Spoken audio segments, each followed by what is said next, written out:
Na nimepatiwa mmoja, so I can't miss him. Thank you. Achukui simu.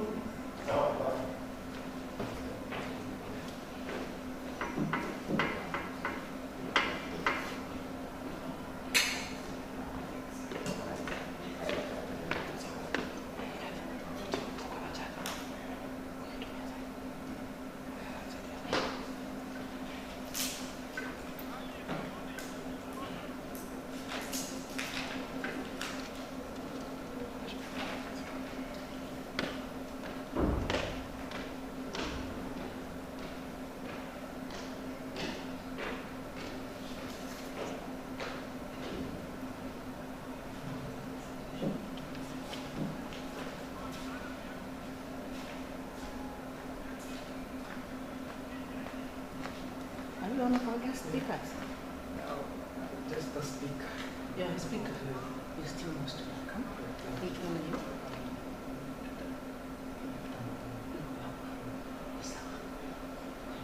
Thank you. Are you speakers? No, you're not speakers. You will listen. Yeah. I hope next time. Huh? This guy. It's okay. Come and listen.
It's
today.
You are going to listen to an online presentation from Professor Tonini, Italian.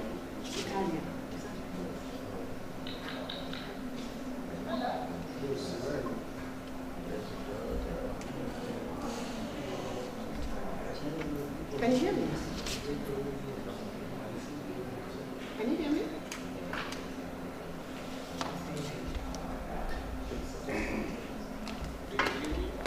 Yes.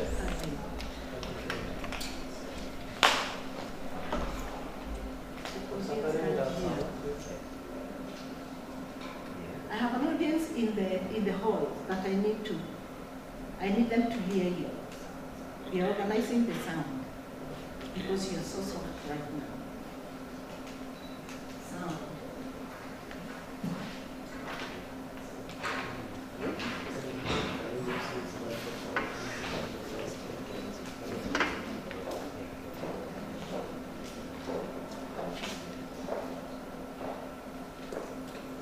This thing has sound. Put it at the top of the volume, please.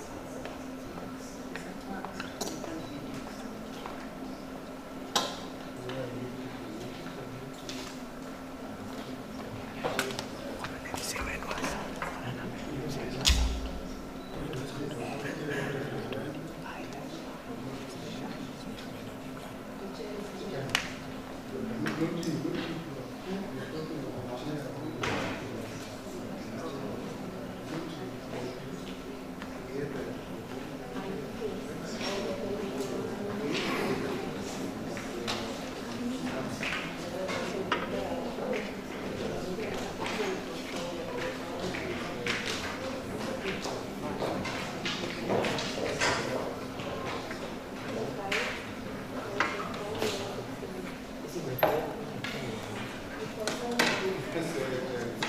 You can reduce.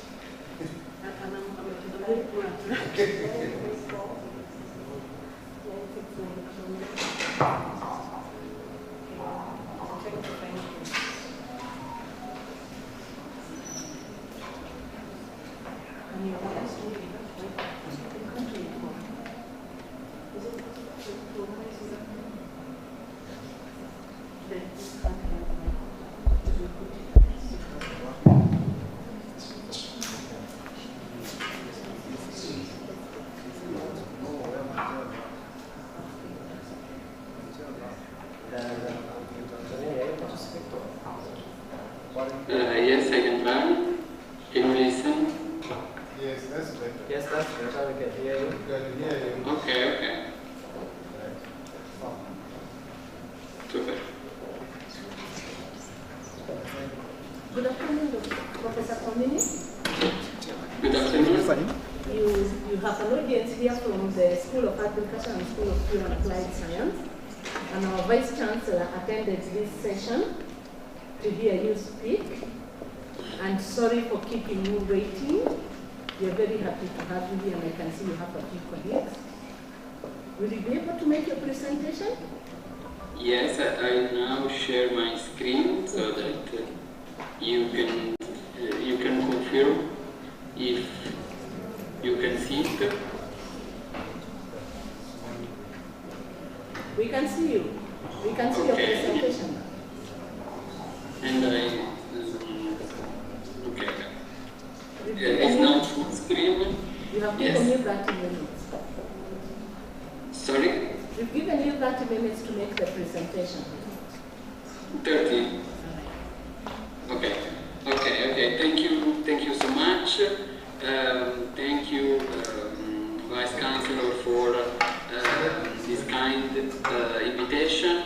I first of all would like to ask you to apologize for my being online, but in the following days I'm supposed to become father for the second time, so this family issue brings me to remain at home. But next time it will be nice to be with you in presence for the next edition, maybe. Congratulations. And no need to apologize. Sorry for the trouble you've had with our online connection. No problem at all. So when I heard about the very interesting title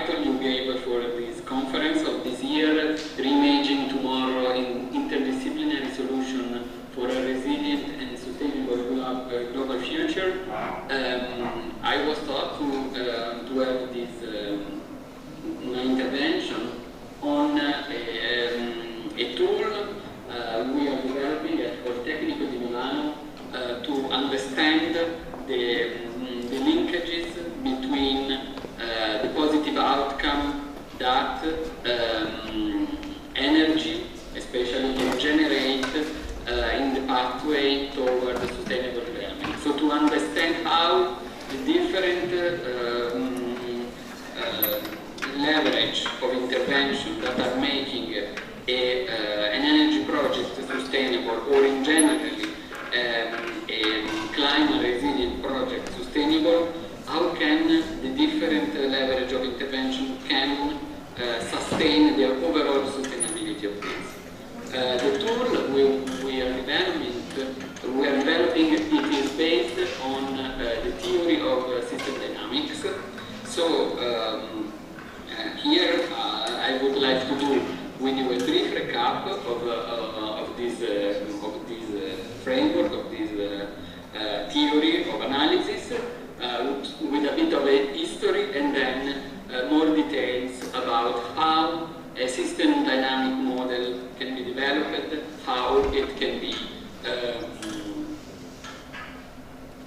how can I say, made real and applied to real case evaluation.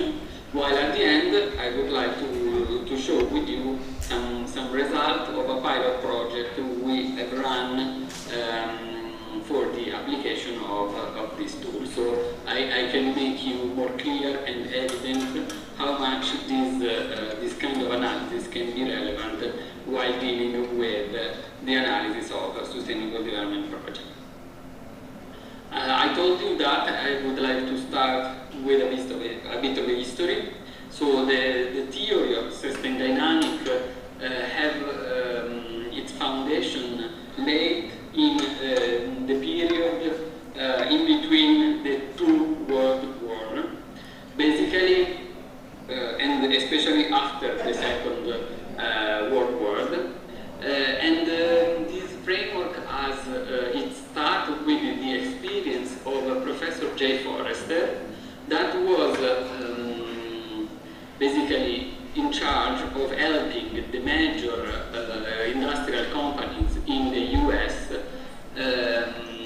to rebuild their processes right after the Second World War. Especially the first application of what we can call like the first system dynamic model is happening in the 50s, while Professor J. Forrester was structuring a model that initially was done pen and paper, so without any kind of numerical calculation, but only,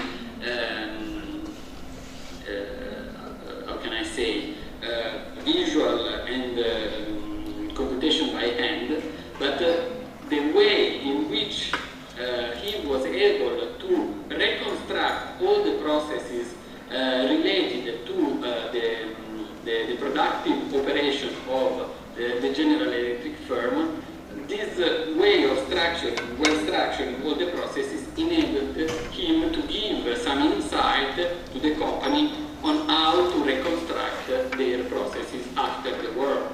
And what was his finding is that more than any other operational issue, the success of the new born of the company was on the human resources. So his contribution was to understand that leveraging on human resources can make everything better during the rebuilding of this company.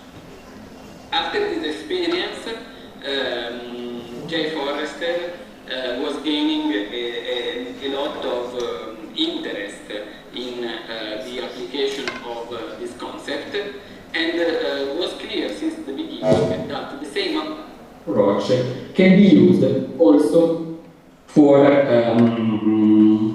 the analysis of way more complicated problems. So he started a collaboration with the mayor of Boston, the city of Boston, trying to help him in understanding how the different dynamics at urban level are interacting with each other, and so again, how it is possible to structure a sustainable pathway for the development of the city itself.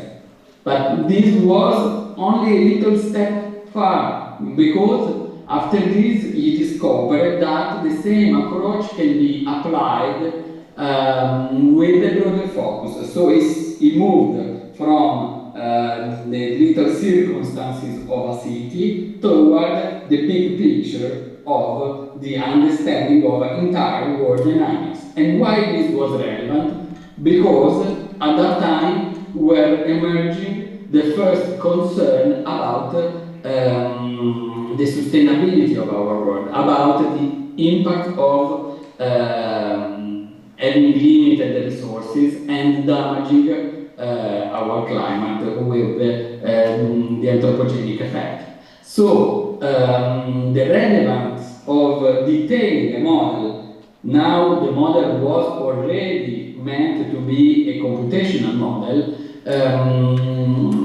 was to have the big understanding of the dynamics involved in the evolution of our world to see how it is possible to shape a sustainable future. The last contribution to this process at the end was not from J. Forrester himself, but from a group of scientists that were all together collected in the so-called Club of Rome, that were bringing on the work done by Forrester, so analyzing also what it might happen if, as a humankind, we will overshoot the limits imposed by our world. So the relevance of this work was also to simulate something that goes beyond our actual understanding. So the relevance of this kind of a tool, this kind of a theory, it is to calibrate a model from the understanding of the past in order to simulate what can happen in the future. Then there is another important contribution, generally speaking, to this theory that was done by another professor from the MIT in Boston. His name is John Sterman, and basically he was working on the J. Forrester previous work by better detailing and properly characterize this new theory that got the name of system thinking and system dynamics. Basically, the principle behind this kind of a theory are defined to deal with real-world complex problems that are characterized by three key characteristics: the non-linearity of the phenomena involved, the feedback chains of cause-effect interaction that are emerging from the nonlinear phenomena, and the fact that the impact of these can be seen delayed in time. So these three characteristics are making system dynamics effective to deal with a real world complex problem. Non-linearity, the feedback chains of loop, the feedback loop chains, and the delay in time. So this is the first, let's say, conceptualization of this new theory. That basically it was a sort of a revolution in the scientific thinking of the period, because this was the occasion to move from an event-oriented way of thinking toward a system way of thinking. So if the linear-oriented way of thinking, it is bringing us to say that A plus B makes C, and after C it is coming D. So everything it is going straight. We cannot come back to A while we are in D, okay? And this, it is a very simple, sorry, this is not necessarily a simple way of describing the real problem in the world, but let's say this can be a clear way to describe the real problem of the world, but it might bring us not to capture what I was telling you before. So this way of detailing real problems is not enabling us to capture the non-linearity, the feedback chain, and also the time delays. in the measuring the impact. While if we are able to put together all the dynamics occurring in real-world problems, defining some loops, we are now introducing the concept already said. So, in this way, it is possible to see where feedback loops arise and how they are producing impact that can be delayed in time due to non-linearity we can discover in the system. And this was a kind of revolution that brought Professor Sterman to detail a structured way to handle this kind of problems with this kind of a theory. And so, according to him, the steps needed to define a system dynamic model can be clearly stated as follows. Basically, everything starts with the problem articulation and the definition of the boundary of the problem. We will see this is a very relevant step because the drawback of this framework, analytical framework, this theory, is that you can go beyond the limits of what you have in front of you, basically with no boundaries, so that in order to then be able to understand what is going on with your model, it is necessary to properly define the boundaries. Then, after this, you should clearly conceptualize the dynamic hypothesis that is behind the real problem you are going to face. And you can do it by this visual tool named causal loop diagrams, and we will see what does it mean. It is a very, very intuitive way to understand the complexity of real-world problems. After this, you can enter a simulation model by detailing mathematical equations that are the numerical translation of your dynamic hypothesis defined with the causal loop. So the relevance of entering a model with some numbers is that you can now run some simulations. So you can first learn from the past about what was the occurring pattern of event in order to simulate possible outcomes for the future. So the learning structure enables you to make a reasonable projection of the near future, both in the, let's say, medium to long term. How to do this? Of course, by testing the model structure and the behavior of the model itself with a properly detailed structure of subsequent tests that make you able to validate the model you have in front of you. And lastly, you can be able to produce some policy evaluation, so to see, under the assumption of a model, of course, which can be the outcomes of a certain policy, a certain intervention you would like to put in place in your field.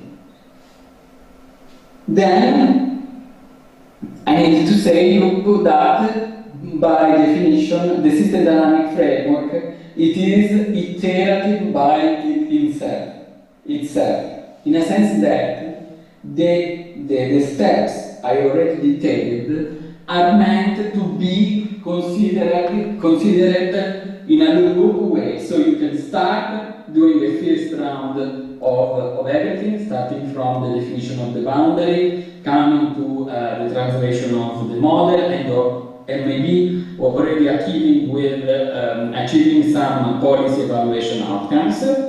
But then, after the first iteration, the concept is structured in order to be able to redo the process. Because maybe after running some policy evaluation, you can understand that in your analysis some parameters are missing. So you need to come back to the boundaries and enlarging them a bit.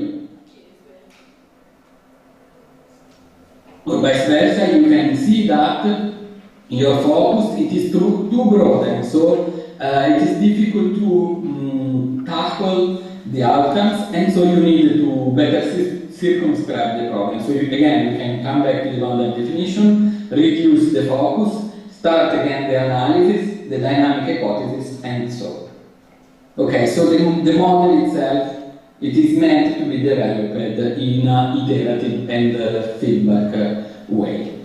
So let's go now through each one of the passages together from a general point of view, and then we can come back, we can go deeper into our real case application.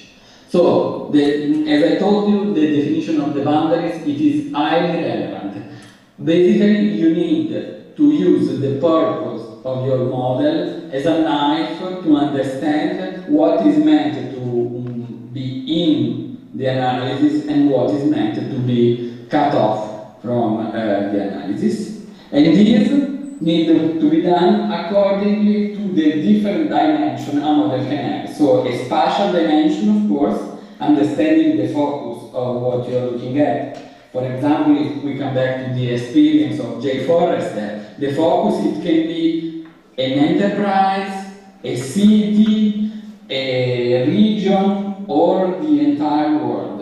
So this is limiting your spatial boundaries. But at the same time, you have to limit your analysis also in time. So you need to understand how much it will last, the effect you would like to see, the effect of the intervention you would like to simulate, or the policy you would like to simulate. So if the effect of your policy are coming with, let's say a generation time, you need to enlarge the boundaries of your modeling analysis up to 30 or 40 years on.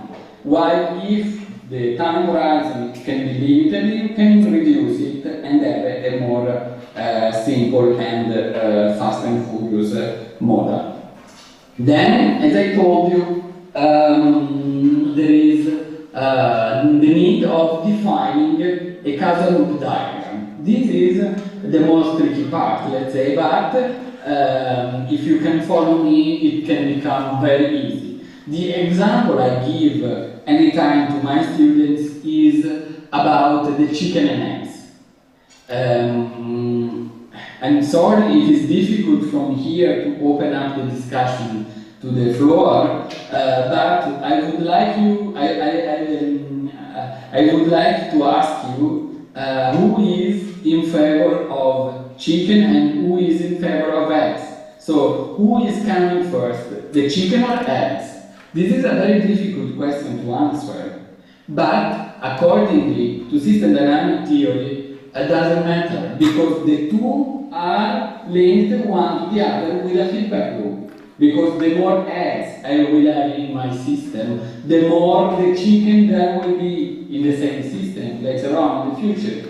And at the same time, the more the chicken there will be in my system later on, the more the eggs I will be able to produce, and so on and so forth. So you see, the two variables, let's say, the two dynamics are linked one to the other with a reinforcing mechanism. The more chicken, the more eggs, the more eggs, the more chicken, and so on and so forth. And this can bring to an exponential growth analysis that it is only limited by some other events that may happen to limit the growth of the chicken. So for example, we can identify another feedback loop that have a balancing behavior that is the one associated to the road crossing event. Because if a chicken is by chance crossing a road, it might happen it die. It died. So this is reducing the number of the chicken in my country yard. So the potential growth of the chicken and eggs, it is limited by the chance of occurring of an accident. You see, in this way we are counterbalancing the effect of chicken growth. So the question now is, the population of chicken, it will still growing in my country yard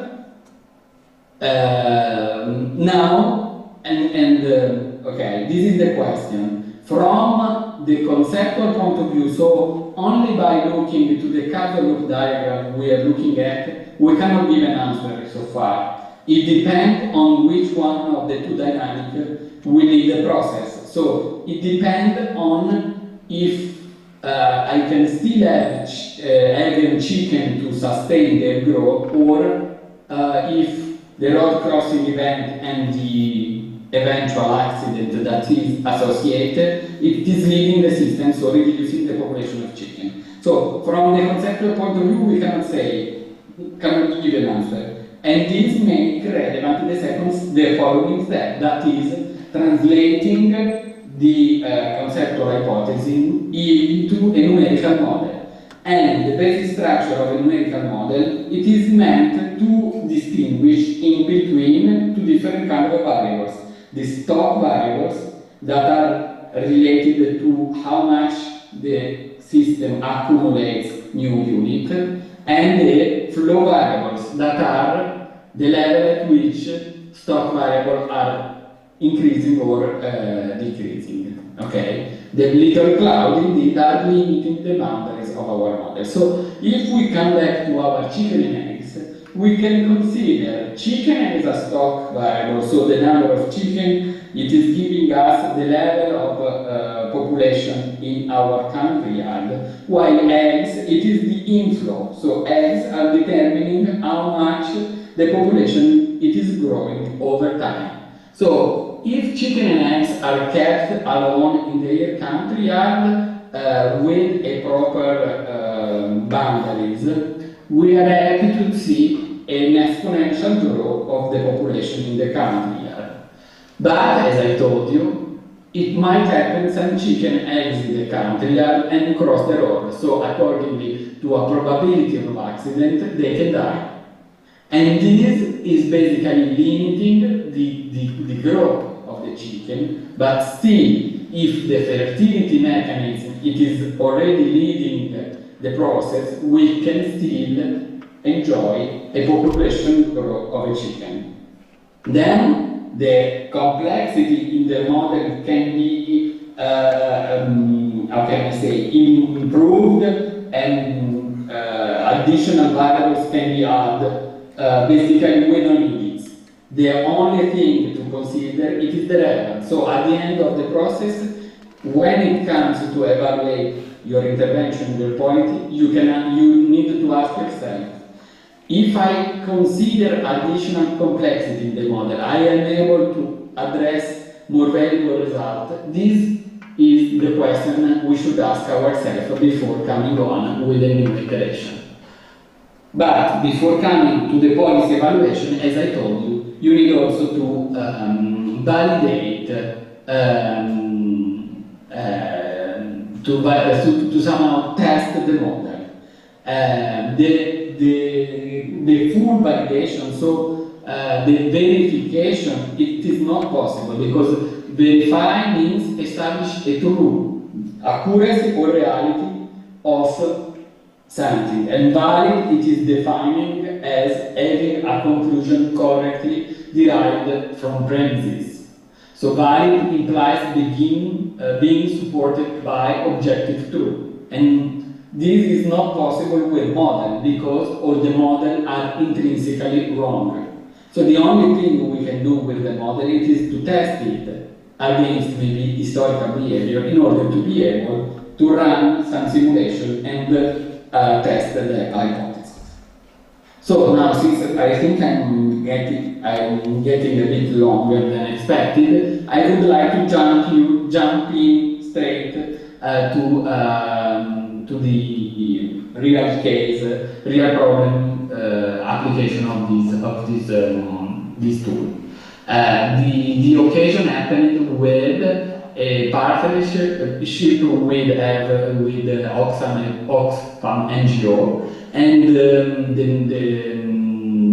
the contingency was an external evaluation meant to examine the innovative local solution for achieving inclusive green growth in Jordan, especially in a refugee camp of the Zaatari and Unjimal municipality. So in this context, the Oxfam NGO bring about an initiative to address the challenges of waste management and water scarcity into the camp, and they introduced some circularity measures in order to recover some of the waste and identify possible way to greywater reuse. And the evaluation we have done was not only to, as I told you, to understand what was the good leverage of their intervention, but was also to understand how the project can be brought about and replicated in order to increase the sustainability of the activities. Here I have a short recap of all the steps already mentioned. So the problem articulation and boundary definition was done with a desk activity. So we start from the logical framework analysis of the project by reading all the project reports and doing some interviews with the operator in the field. And then we were able to set the first dynamic hypothesis, identifying the causal loop that are describing the situation in the camp. With this, we then formulated a simulation model, and we leveraged basically in doing the modeling part on a library of pre-detailed structures already defined in different research program and project done in Politecnico di Milano, also with the support of a little startup born as a spin-off of our energy department. And then with a field mission, we were able to do a testing and calibration session in order to validate the general structure of the model and be sure it is properly representing the reality of what is going on in the camp. And then, with all this tool, we were able to make a structured impact evaluation and also integrated and multidimensional impact analysis in order to see which one of the circularity measures was mostly leveraging the success of this project.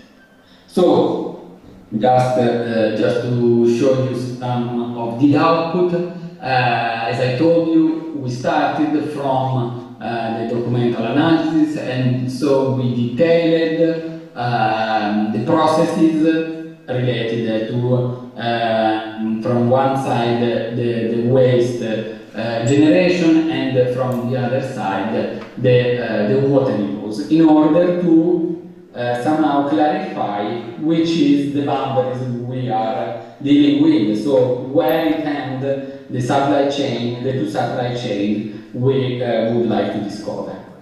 Then with the interviews done with the operators, and also by interviewing also some of the people living in the camp, we were able to put aside all the different variables, linking them one to the other by creating a certain number of set of causal loop. So if you remember the example of chicken and eggs, was really simple, but if you go deeper in the analysis of what I'm showing, you can see that this is nothing else than the, let's say, the building with the little bricks. So each brick, it is the little analysis of mutual relation between two variables. So if you put aside all the variables involved in a system, you can produce a proper visualization like this of the complexity of the problem.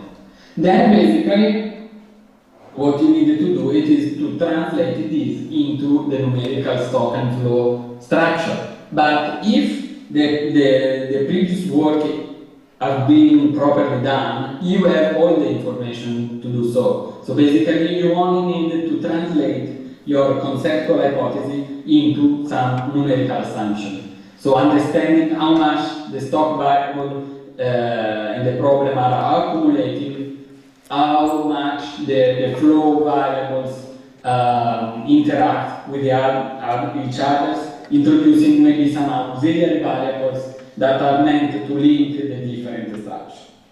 And so in this way, basically, we were mapping all the relevant dynamics that are involved in camp. So we were looking at how much the household income and expenditure accumulates, how much people it is involved in little activities for waste collection and wastewater treatment, how much are the outcomes of these activities, so how much at the end people are able to collect in terms of waste, and how much they are able to water recover and so on. Then we validate all our structure, both the conceptual part and the numerical part, with some focus groups, so interacting really with the people living in the camp and in the nearby municipality. And in this way, somehow we validate the structure. So we were able to say that what we have defined as a model can be somehow used to replicate the real behavior of the system. And this brings us to the final part. So with all the complexity acquired during the process, we will be able at the end to evaluate the positive income of this project. And the outcome was to measure, because actually this tool it is meant to have rigorous and quantitative evidence-based results dealing with the indicator related to the Sustainable Development Goals. And circumscribing our attention to some of the relevant indicators, we were able to see that the intervention was somehow effective in improving the situation in terms of waste collection. So we simulate a strong reduction of waste generation because of the prevention and the recycling.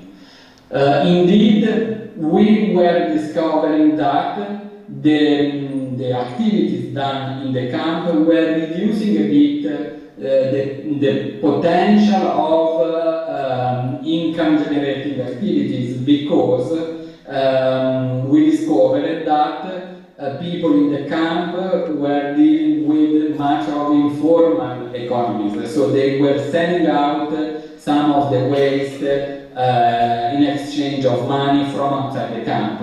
So by structuring all this part, the project was somehow limiting all this flourishing informal market. But at the end, it was again a positive effect, because this informal market was meant to be a bit more structured in order also to reduce the exposure to external risk. And in fact, the third positive outcome evaluated was an increase of woman power. Basically, we have seen in the camp that women were in charge mostly to collect the waste, so the possibility for them to be engaged in a sustainable process and also to gain some little money because of their activity was a good push in order to empower the position in the community. Then, of course, the complexity was broader than this, but what I was telling you, it was a grasp of the final result. So, at the end, what I can say, that accordingly to our experience in the field, this tool it is highly relevant because aligned with, generally speaking, the theory of change framework. So purely aligned with the procedure with which different interventions in the field of sustainable development are conducted. Then the tool, it is meant to be highly participatory, so can be used in collaboration with the direct beneficiaries of an intervention, and this increase also the let's say the knowledge of the people, the awareness of the people, and also our experience is telling us that the same the tool, it is able also to analyze the interaction between the different impact and intervention you can have from the different SDGs, as I briefly mentioned you with a short list of the indicator. Then, of course, there are the specific conclusion we derived from the analysis in the field that are mainly what I already told you about the different impact that we investigate. So with this, I kindly thank you for your attention, and I don't know if there is still time, but in case I'm here available for questions. Thank you very much. We are pleased to have had your presentation, very intense. I will give a few people to ask questions if they have some, and just let me look at the audience. Can you hear me now? The audience will use this microphone if you can hear us. Yes, I can hear you. Okay. Any questions? Any comments? Mathematicians? Yes, thank you. Professor Mariga. Yeah, thank you so much for the presentation. My name is Professor Mariga, Dean School of Agriculture and Food Science. Thank you for the mechanistic presentation which has given us insights. Mine is just to thank you for the good presentation, and we have quite an audience whereby we've gotten or derived some insights from the presentation. Thank you so much for your presentation. Thank you for your comment.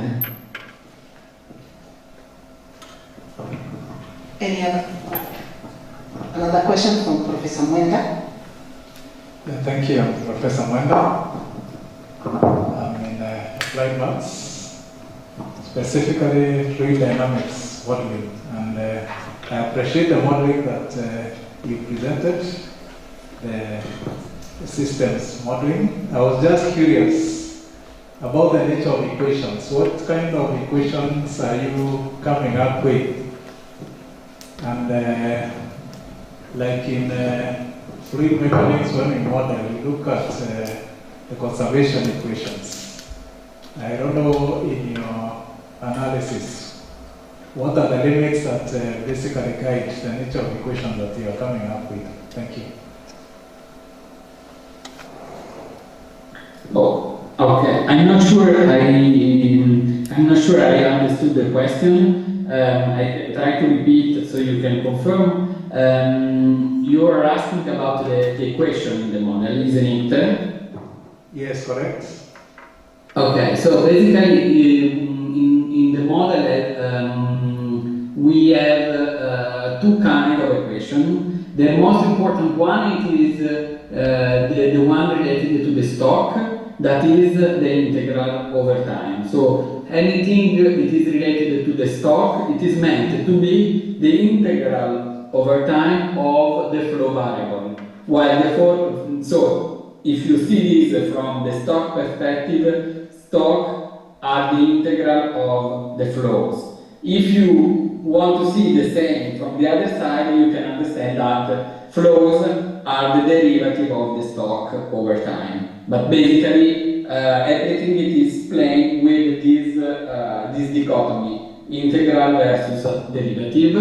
But then this is not only this is, let's say, the core equation, and on top of this you can have some kind of, we call it, auxiliary equations that are simple algebraic equations that are linking one variable to the others basically following any kind of equation we can define computationally wise.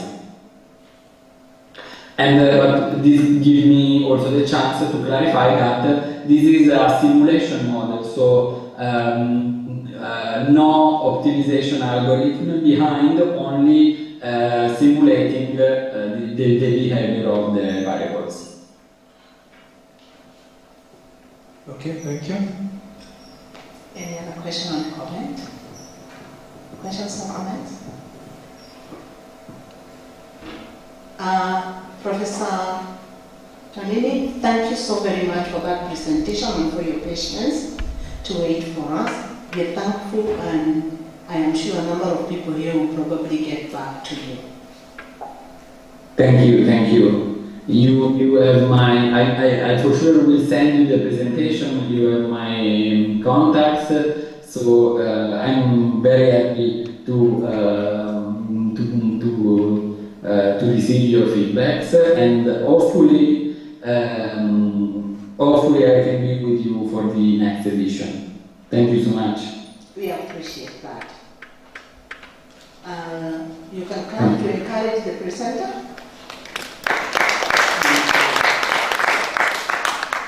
The next presenter is also online. Her name is Ms. Lisa Goshen.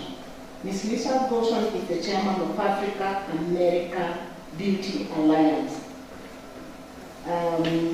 Acronymed. Are you online, Lisa? Professor Goshen?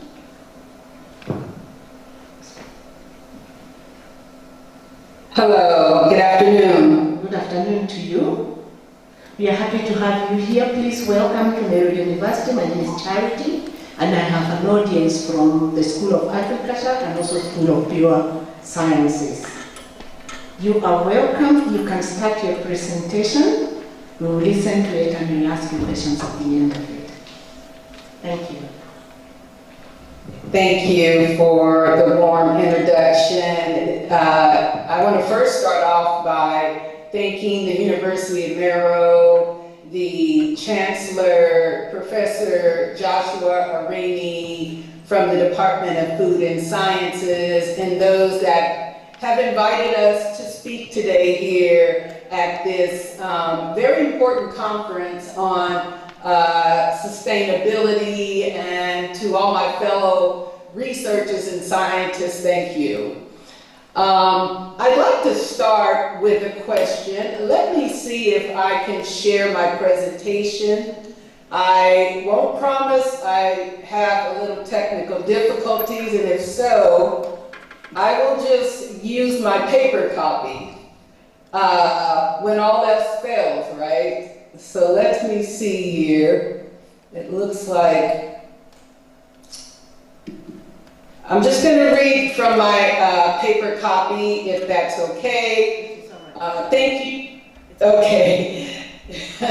Give me some old-fashioned practice. Thank you to those online. Thank you to Professor Francesco for doing an amazing job, sharing his knowledge and research, as well to MIT, his co-partners in the presentation.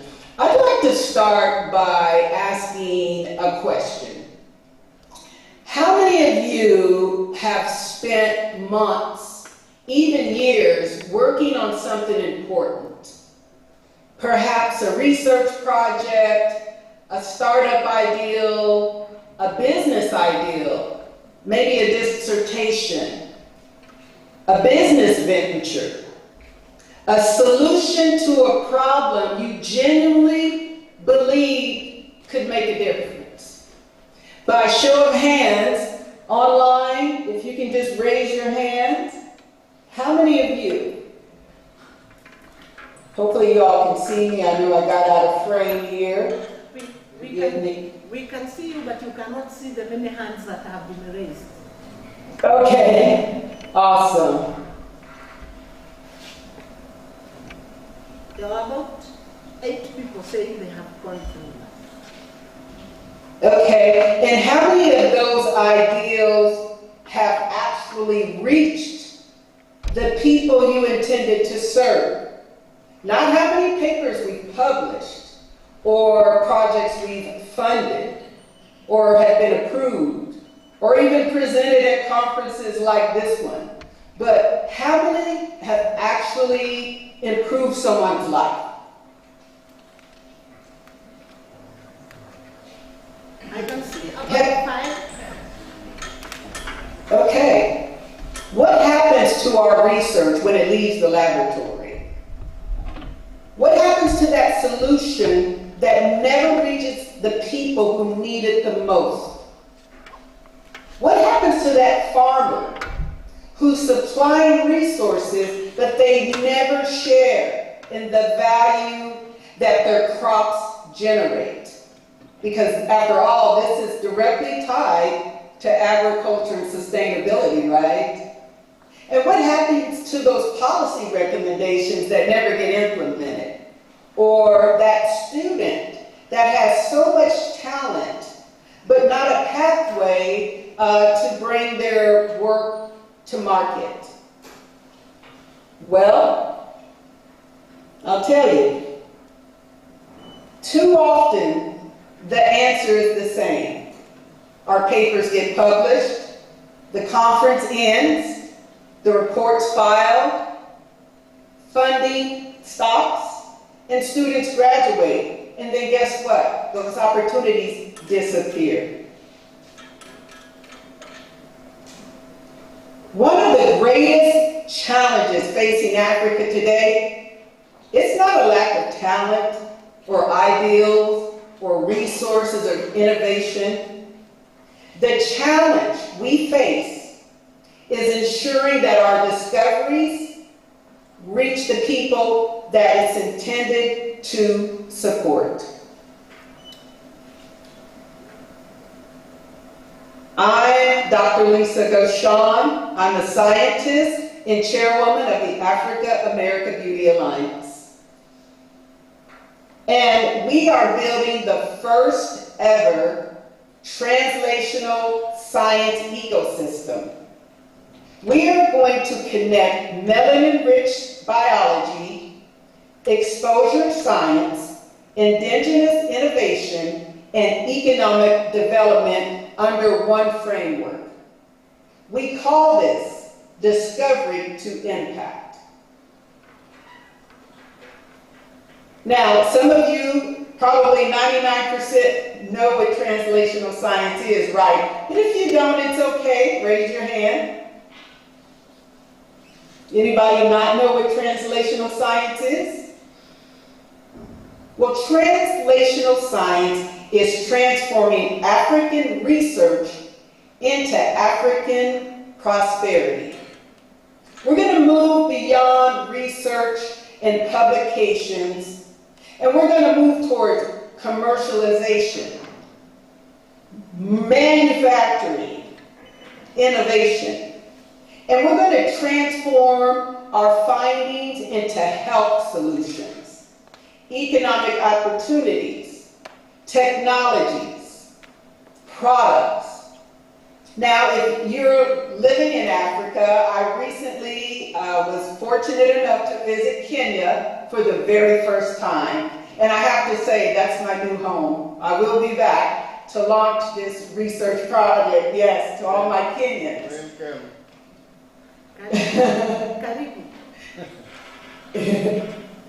So translational science is just that. It's taking our research and now moving it into commercialization. And how does this tie to sustainability, you're wondering? Agriculture? Well, it is sustainability. It is agriculture. After all, there are 4 industries in the world. Let's call them the top 5 industries that make the most money in the world. Who wants to guess what the top industry is? Well, it's not oil and gas, surprisingly, right? It is software. Yes, somebody said that, software. So let's see here. Software and hardware accounts for $6 trillion Oil and gas, 5 trillion. Coming in at number 3rd, 1.5 trillion, apparel and fashion. And guess what it's number 4? And why it's important to what we're doing at AABA and with Merrill University, the University of Nairobi. Beauty and personal care. In 2024, beauty and personal care accounted for $700 billion. 4th in the world. Marching towards $1 trillion. Imagine that. Beauty is one of Africa's greatest untapped opportunities. Why is that, you're wondering? Well, Africa has everything the beauty industry and personal care uses. But there's something else a lot of you don't know. Today, when you got up and you got dressed and you put on your smell good and you did your hair, you probably used a product that has toxins. Yes, 70% of the products we use daily have chemicals that are toxic. Formaldehyde. Benzene is found in so many of our products. Cyanocrylate, things that have no business in the human body. And yet they're in 70% of the products we use. And the reason why that's important to this movement and this research is because there's no reason Africa should not be leading the movement to clean up beauty.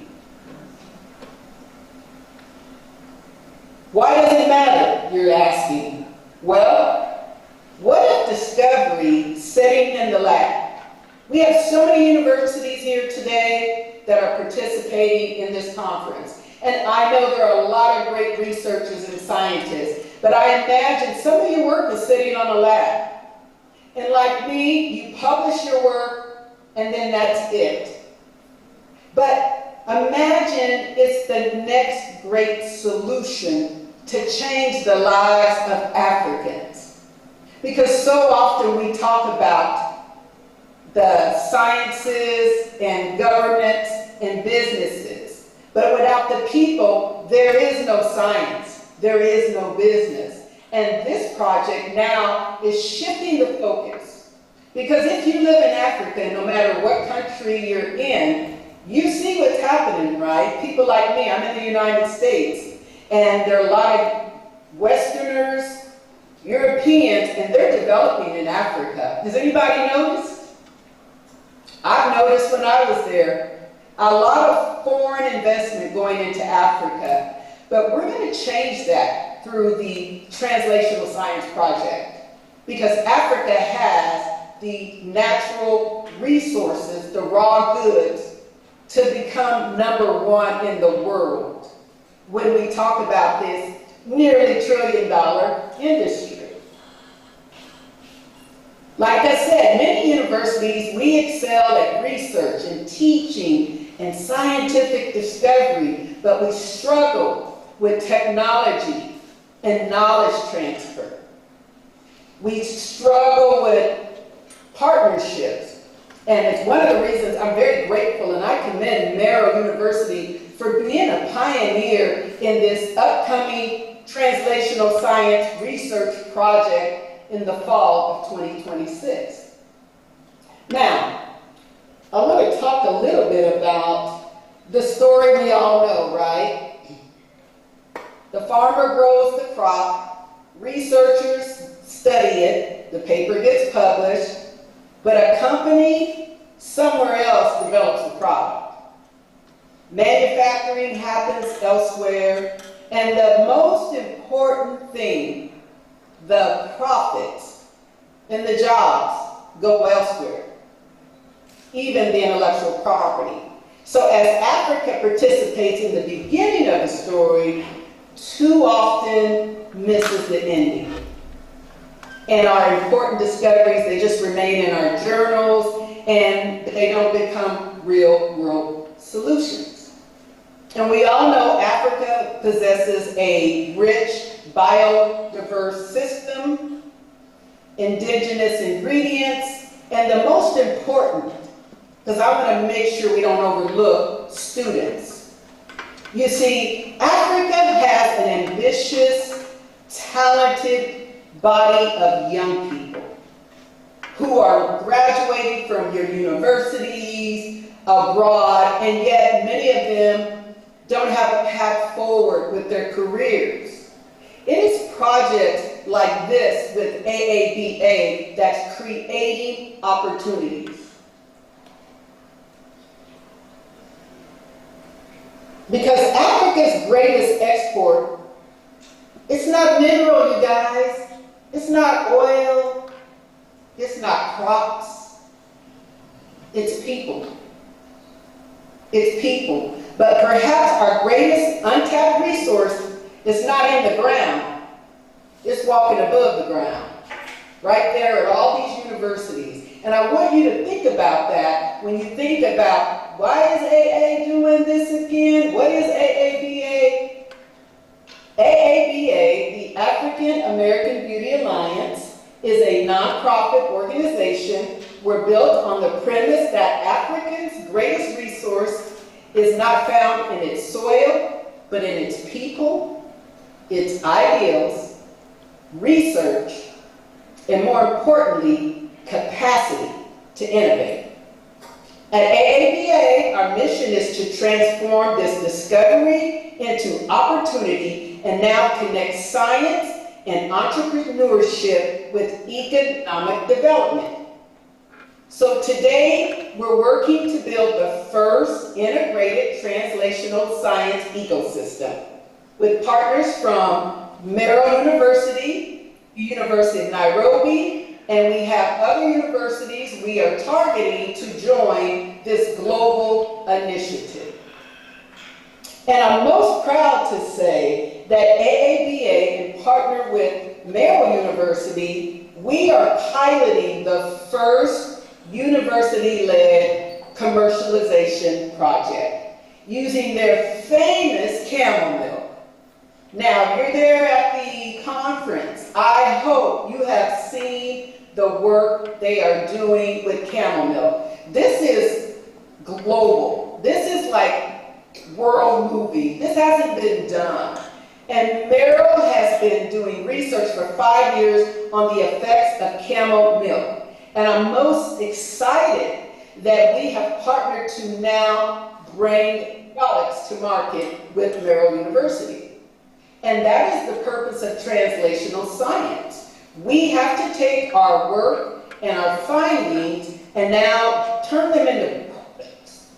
And then we don't have to wonder when we are driving around in Africa or we're walking down the street and we see so many people who are unemployed. There is so much profit attached to this project. And the thing that excites me the most is we are putting people to work. Everything we need, we can do right here. And so the Camel Milk Project, I'm excited. We have 2 products we're launching. The first is the luxury, for those who have tried it, they know what I mean, the Camel Milk face cream, and also our Camel Milk soap. We call it Lumi Baby. So we're developing a soap for kids, particularly with skin disorders, conditions, eczema. Imagine the world now having access to these products. So we call this the Camel Milk story. From farmer now to research, innovation, manufacturing, and export. Now, some have asked, why should Africa lead this initiative? Has anybody heard that? Why Africa? Why not Africa? Is what I will respond. When people ask me why Kenya, I say, why not Kenya? Kenya has the talent, the biodiversity, the plants, the entrepreneurs, and more importantly, the spirit.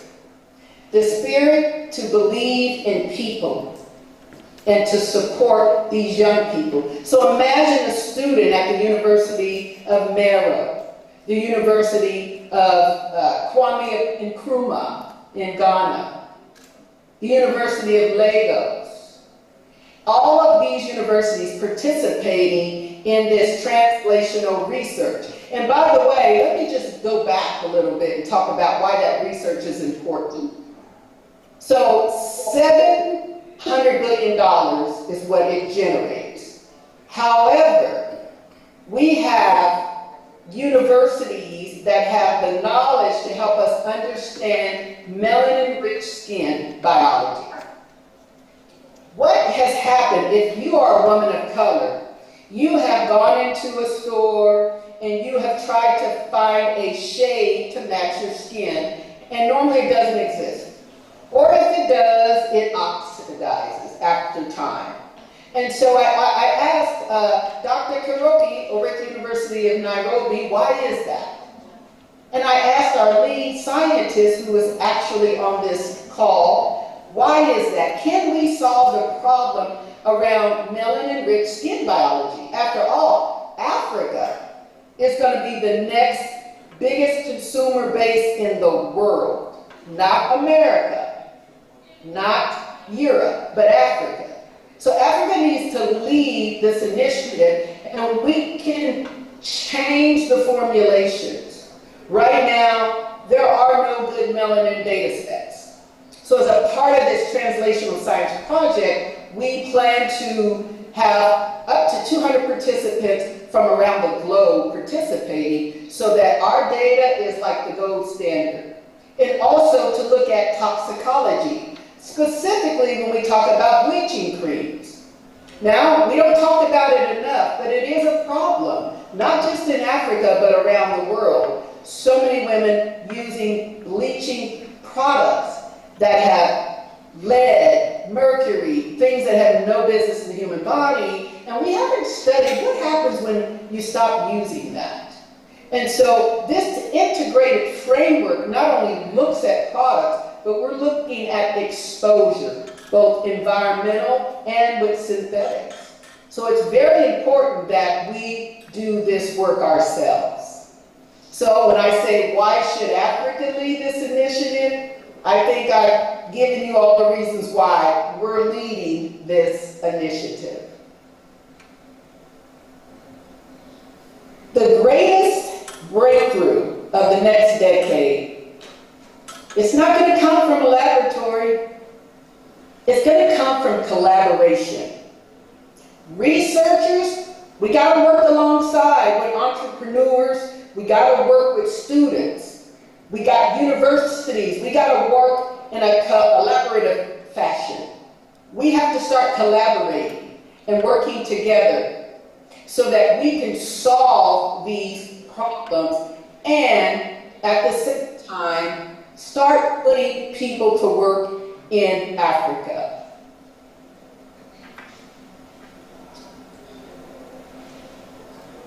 Again, I'm Lisa Gauchon, scientist and chairwoman of AABA, and I would love for those online, those in the audience, to reach out directly. We would love for you to get involved. If you're a university, if you're a foundation, an institution, we would love to talk to you about this project because it's going to be big. Like they say, you got to get in now or get left out. And we want you to get involved in this project.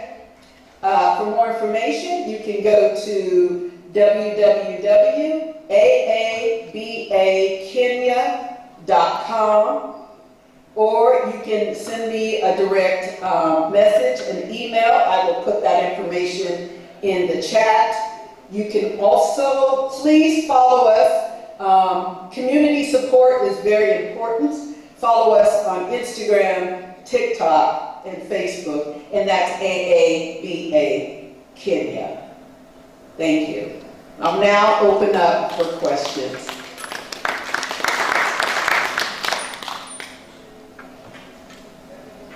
Questions and comments? Questions and comments from you people? Lisa, I'm very excited to hear somebody talking about translating research into commercial products. Yes. And wanting to work with African communities.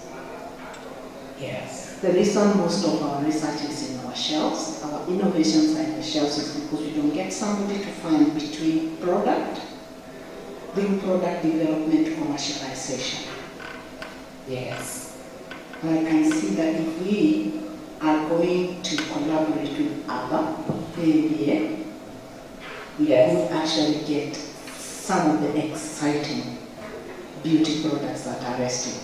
Not only the chemo, and thank you for joining the University for the chemo product, beauty products. Thank you. And yes, Kenya is one of the countries in Africa that has large populations of chemos. So it will not only be benefiting us who are in research, but benefiting the farmers who need the milk to get somewhere. Welcome. Absolutely. Welcome. I'm waiting for another comment from the audience, a question. Yes, I have a question. From Lord Ade, Professor Ade. Hello, Lisa. Hello, Lisa. Nice presentation. I'm glad that you. Thank you. I'm glad that you mentioned Ghana as well. I was a bit jealous when you were going Kenya, but I'm glad you mentioned Kwame Nkrumah University of Science and Technology. That's great. Okay, so nice presentation. That's very beautiful.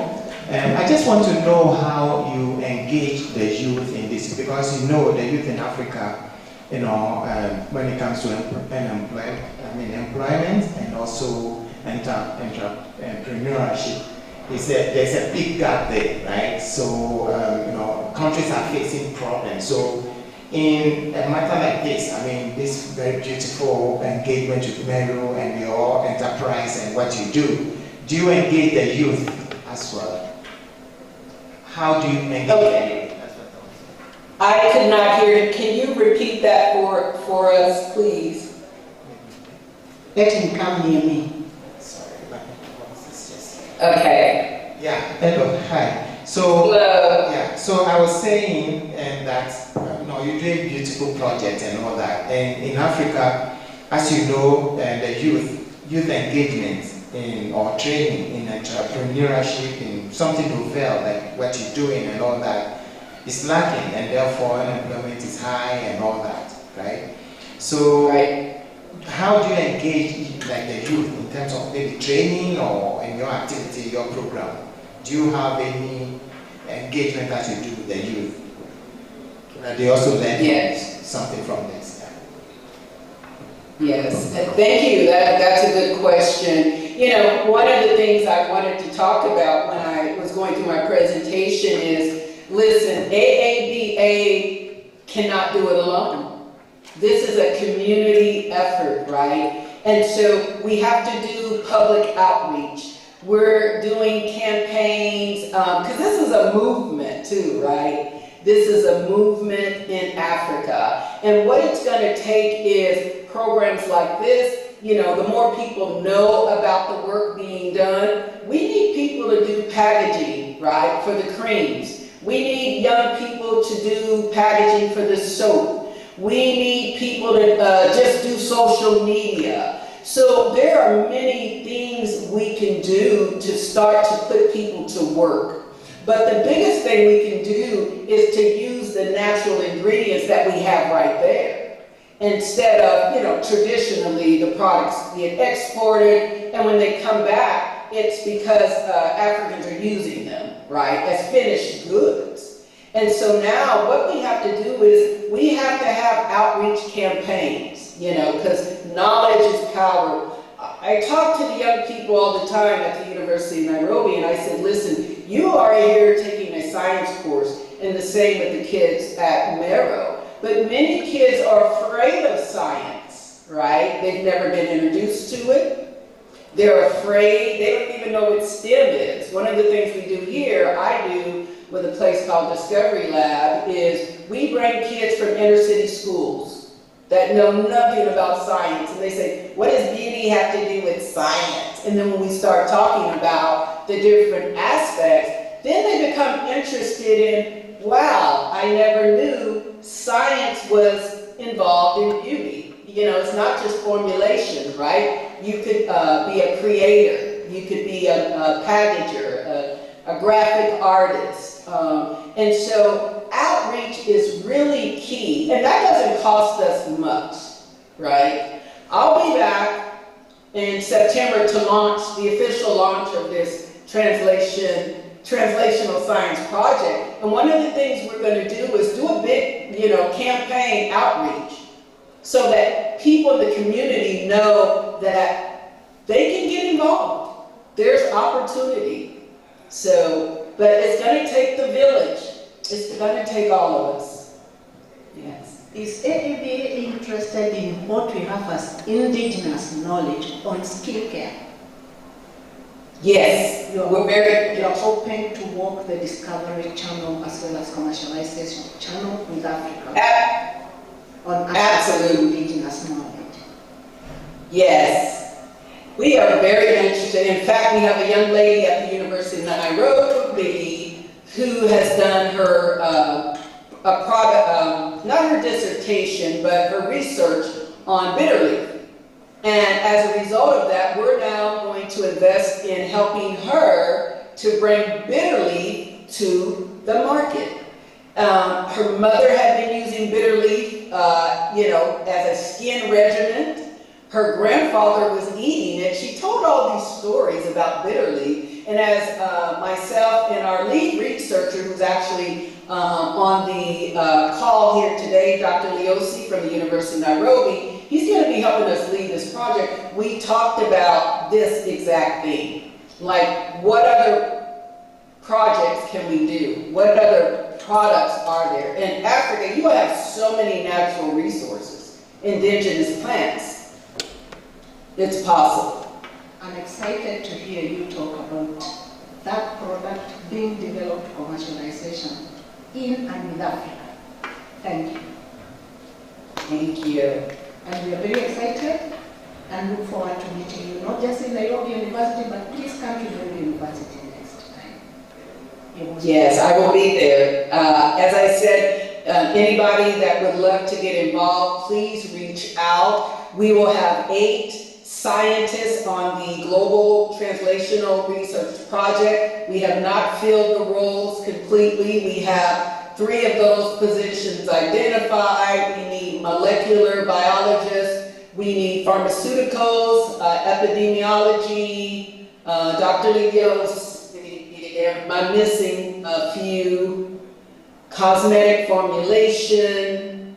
Also social policy. Someone that, we got to look at behavior too. And so, let's see, Dr. Leosi is still on. Are we missing any of the roles?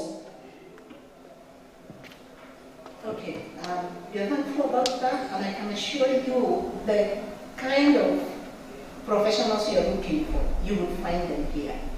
What we don't have here, we will work with you so that we can do the formulations. I look forward to meeting you. Thank you for this afternoon. My time is short, so we will bid you goodbye for this time. Thank you. Thank you so much. Thank you. Bye. Bye.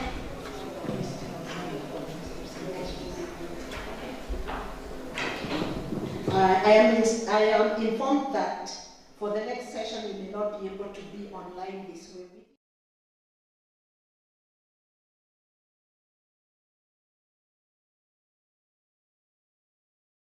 Thank you, Dr. Francisco. Thank you. We are looking forward to working more with you as well. Bye. Bye.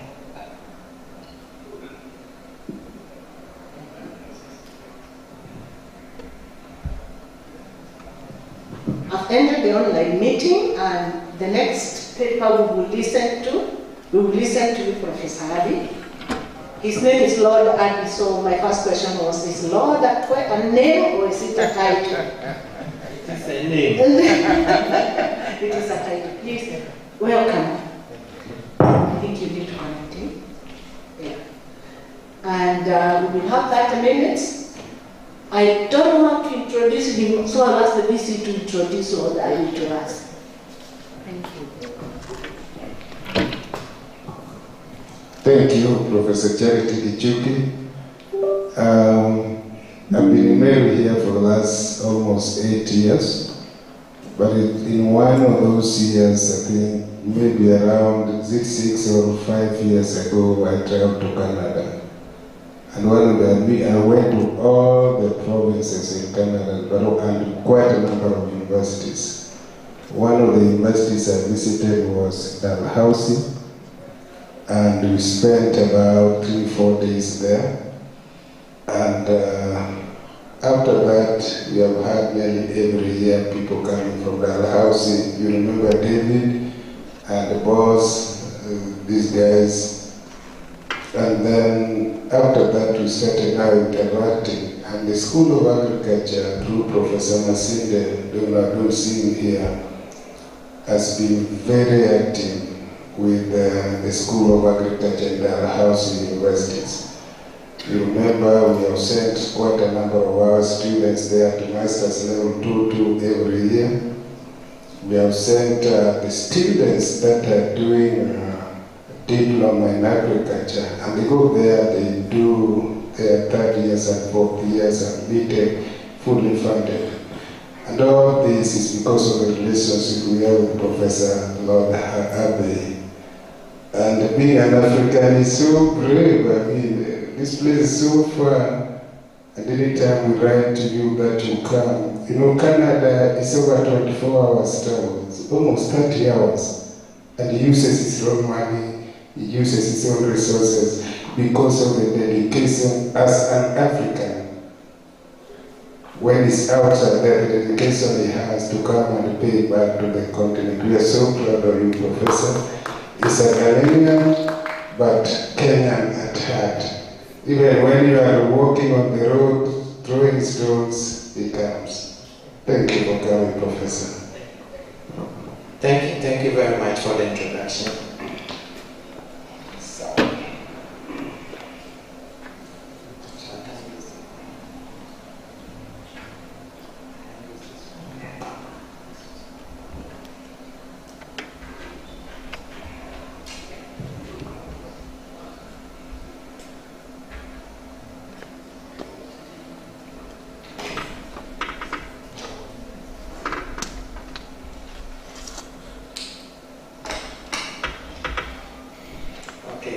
So good afternoon, everyone, and welcome to my presentation.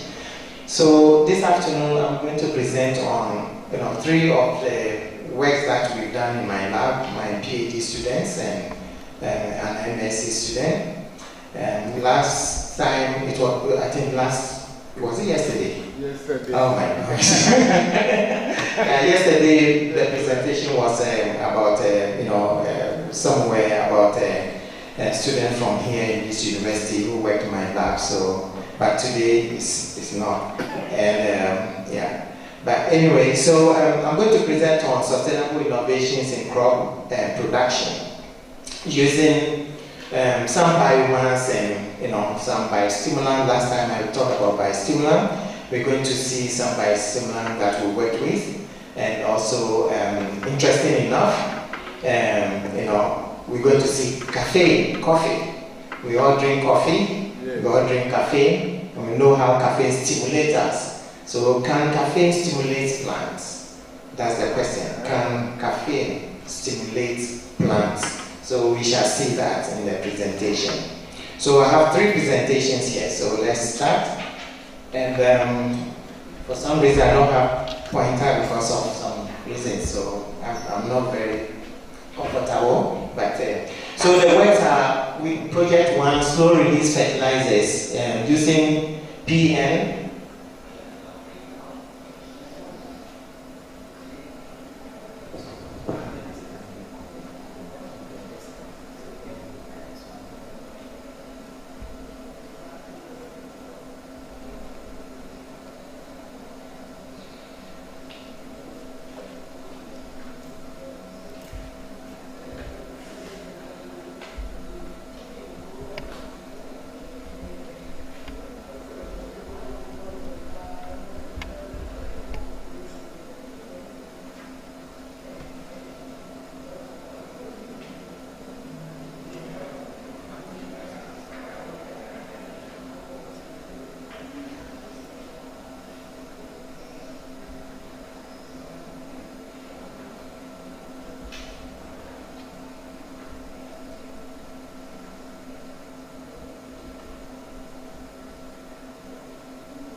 Thank you. Okay, so so we did. So I'm going to present on three projects. One is slow release fertilizers produced from a high-end chemistry. So I'm not going to discuss the process because I'm not a chemist, and also because of IP. I'm not going to go there, but we'll talk about the results. So we call this phosphorus and nitrogen cage. So a compound that contains phosphorus and nitrogen as the major element. And this compound is form of, it's a cage, so it's caging the phosphorus and then the nitrogen in it. It's very highly concentrated, and we apply it to the plants, in fact to the soil, to look at how microbial responds, and then also look at how the plant also responds. But here I'm not going to report on the soil, it's only going to be about the plant. And then the second project will be on crustacean shells. So we have these green crabs. I don't know if Kenya you eat green crabs. Do you eat crabs in Kenya? Okay, because Ghana is a big thing. We eat crabs. But Canada, they don't eat crabs. They find it as a problem, a major problem in Canada. It's an invasive species, so they don't eat. However, we the Africans will eat, but they don't sell because the government doesn't allow that. So if you know a fisherman, you can go there, and then when they have it in their net, they give it to you or something like that. But because I'm doing research, because I have a multi-year research, about $14 million research, not me alone, but with a group, about 14.5 million research that we're doing. So what I do is that I have a farmer who actually harvests this for me. And last 2 weeks I brought about 1 ton of the crabs. The government wouldn't be happy, but it's a project, so that's fine. So we use that for projects and research, and we're going to see how we extract biostimulant from that. And then also the caffeine, as I've said, as biostimulant. So we know the pressures on us, climate change, population growth, food insecurity, food insecurity, nutrition insecurity. So we have a big challenge that we need to solve. So what farmers or what we researchers or extension workers, we encourage farmers, grow your food, add more fertilizer to the soil. So they keep on adding fertilizer to the soil. It becomes a treadmill effect where the soil degrades, but it needs, and then when you add the fertilizer, it needs more. It needs more every year. So farmers keep on increasing the rate of application.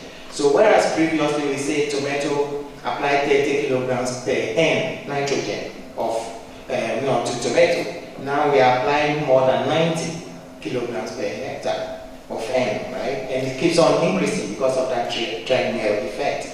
The soil keeps on degrading, the soil keeps on becoming more hungry and demanding more nitrogen input or fertilizer, synthetic chemical fertilizer input, which is affecting our soils. And the problem with Africa is that our soils are very, very old, so already we have issues. We have high aluminum concentration, low pH, our soils are very acidic, with high aluminum toxicity in most of the soils and all that. So we have big issue, and we keep on adding the chemical fertilizers and keeps on giving us more problems. So we have the climate change is also, it's like added to all these problems, and also it makes our situation very, very bad, as we can see recently. So even though climate change, we said high temperatures, high sunshine hours, and so on, in some places, production is high, the plants are growing good, but the quality of the food that we harvest from them is very, very poor. Because they're consuming the carbon from the atmosphere to grow, because we have more CO2 in the atmosphere. So they're using that photosynthesis, they are growing, and by growing, it means primary metabolites are increased, and then the secondary metabolite, which gives the quality of the food, is decreasing. Because you can't have it both. There's always a trade-off between primary metabolism and the secondary metabolism. So we have big issue. So what we did was that we tried to use this cage to see And it's very tiny. You have to add milligrams to the soil to see effect. And that's what we add to the soil. So we set up our experiment. We took all the experimental, the recommendation into consideration, as you can see in the board. And so we did our experiment. And we have, I'm not going to go into the chemistry as I've said already, so I have codes here. So we have from left to right, we have a control. So this is the control plant. This is control plant. No, we didn't add the compound. And then we have two forms of the compound. We have one PO, 200 is 200 milligrams. So we added 200 milligrams to that. And then we have the same compound, we added 400 milligrams to this. And then we have a second compound, which is a bit higher in nitrogen. We added 200 to this, and then also 400 to this. Because we're working with these two compounds initially, because we thought we have made a finding. So we did, and we not got a significant outcome. So we decided to produce a different compound, and then add the same rate to see the effect. And we realized that the second compound is more effective at 400 milligrams per liter of pulp. So that's what we did. And we measured the growth, the vegetative biomass, and those so from here to here. So these give about 755% increase in growth, general biomass, compared to the control. And these two give about 340%. The same thing when we look at the reproductive traits indicating remarkable carbon, neutral slow release, whatever. Again, you can see very, very high percentage increase in whatever the outcome. So it looks like we are doing very, very good with this the compound. We are still working on it. We are not finished yet. Then we also look at chlorophyll, because of course, if you are looking at plant, not only the biomass, then you have to look at the physiological parameters too, which is very, very critical to sort of inform you of what's going on in terms of the change in biomass. So we look at chlorophyll, we look at transpiration rates, and we look at net photosynthesis, somatic conductance, chlorophyll content, and all that. And the takeaway message from that is that traditional synthetic input cause spike and starve cycles. Okay, so it will increase and later on it will starve the plant sometimes. So you need to add more, as I've said. But the PNPH compounds release nitrogen and phosphorus in a highly coordinated manner, in a very sustainable coordinated manner, to increase photosynthesis without causing any toxic effect. Then, so it stimulated crop development and growth, as I've said already, and also it's also dose dependent. So it means that we have to keep on increasing the dose to see if we can come out with the sweet spot where we can give a recommendation. So it's still under works. We haven't finished yet on this. Then the crustacean shell, which is the crab shell. So as I've explained, it's a problem in Canada. It's an invasive species. The government is, making big noise about it, how we can combat this problem. So we, on the other side, we said, okay, instead of getting rid of it, why don't we see if we can utilize it for something good? So that's what we are, the game we are playing with the government. So we got some money to work on it if we can use it in other ways. Like you mentioned, Lantana camara in the forest, which is posing so much problems. So, I mean, it's a problem. It looks like it's an invasive species. What can you do to utilize it, right? So that's the thinking. What can you do to utilize it? Because it's there already. So going to the mountains or the forest to fight it, spray it and all that, that can pose more problems to the environment. Can you use it in a different way to benefit society or the community or agriculture? So that should be the thinking, in my opinion. So the same thing, the green crab, we tested it on agricultural soils, and I'll not go into the details of the introduction, but it's a big issue that needs to be solved. So that's what we're doing. Turning waste into wealth, that's what we're trying to do. So we did 3 main research. We look at rooting and germination. We also, so if you see CSH, that's the crab shell hydroxylates. And then we did greenhouse growth biomass, and then we look at photochemical performance. So we took the crab, we dried it, underwent so many processes that I already mentioned. Then we came up with a liquid like this, a very nice, beautiful liquid like this, and then we apply it to the plants.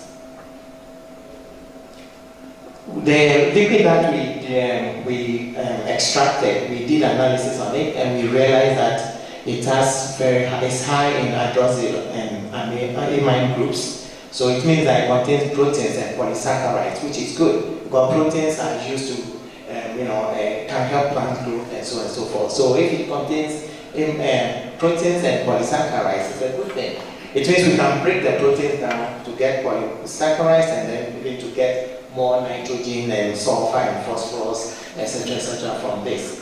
So it's exciting. So once we got this, then we know that we have to undergo through other processes to break down the polysaccharides, which is carbohydrates, and then also the protein, so that we can have those simple compounds that the plant can take up. Because these are large molecules, the plant cannot utilize protein. So we have to chop it into pieces so that the plant can utilize it. So when we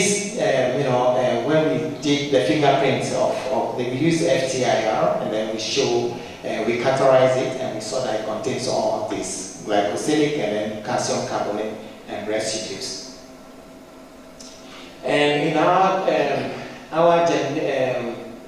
germination, we look at roots, and the plant roots, compared to the control, we realized that we can increase root mass on the root architecture by 4 times, so 4-fold we can increase that, and that's what we saw. So we were very, very excited when we saw this as our initial results. And we did different concentrations because we don't know. We have extracted, no work has been done on that compound, we don't know it. So we have to do initial work to find out the rate and so on. So that's what we did, and we realized that from 1% to 2%, if you look at the root mass, in fact all of them, but the highest is in the 2%. So again, great thing. We look at root surface area, and we saw that root surface area, root length, we look at root diameter, root volume, and we realize that in all cases, the 2% is giving statistically significant values, larger, longer roots and more root mass and so on and so forth. Then the greenhouse trial. So here the conclusion is that we know that whatever we have extracted can impact seed germination and the seedling establishment. It will make the seedling more vigor, it will increase the vigor of the seedlings so that when we transplant they can do very well. Then we did greenhouse trial to look at tomato growth. Again, if you can see, we took reading of photosynthesis, fluorescence, and then we did biochemical assays to see how the compounds in the plants have been changed. So again, you can see from here that compared to the control, the biostimulant that we extracted is doing very, very well here, right? You can see that's very clear. So we look at some of the data. Plant height, again, look at where 2% is. 1%, 2% is doing very well. Stem gap with the same stem diameter. You can see that, very clear. And then fresh weight. Here, when we came to the fresh weight, we increased, for the plant in the greenhouse, we went up to 5%. So you can see 2%, 5%, 1% doing very well here. And then for the fresh weight, we increased the fresh weight by 195%. And the 5%, highly significant compared to the control. The same thing applies to the leaf area. And you need all these parameters to increase plant biomass and productivity. We also did photosynthesis, as I said, and again we also increased chlorophyll A, chlorophyll B, carotenoids. These are all pigment that is required when we talk about plant absorption of light and utilization of light or conversion of light to energy. Right? So we were able to increase all these parameters in the plant, applying the solution that we have extracted, which is exciting. Then we look at the chemistry, the biochemistry, and we did phenolics, flavonoids, and then total sugar. And total sugar necessary for growth, flavonoids, phenolics for plant tolerance to stress and so on and so forth. And you can see that again the 2% is doing very well, 1%, 2%, 2%, 1%, 2% is doing. So it looks like there's a sweet spot between 1% and 2%, as we can see from here. Then we went on, so based on the compound, went on to look at stress tolerance in plant, because we are always about resilience, right? Resilience to environmental stress, abiotic stress. So we look at some of the factors that will cause the plant to sort of express itself.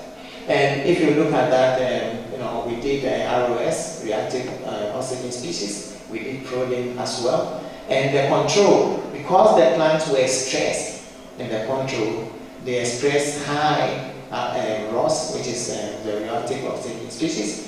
They express high proline because they were stressed. Whereas those plants that we applied, our biostimulants, they were very tolerant, so they were okay. There's no, the ROS and the proline is very low in them.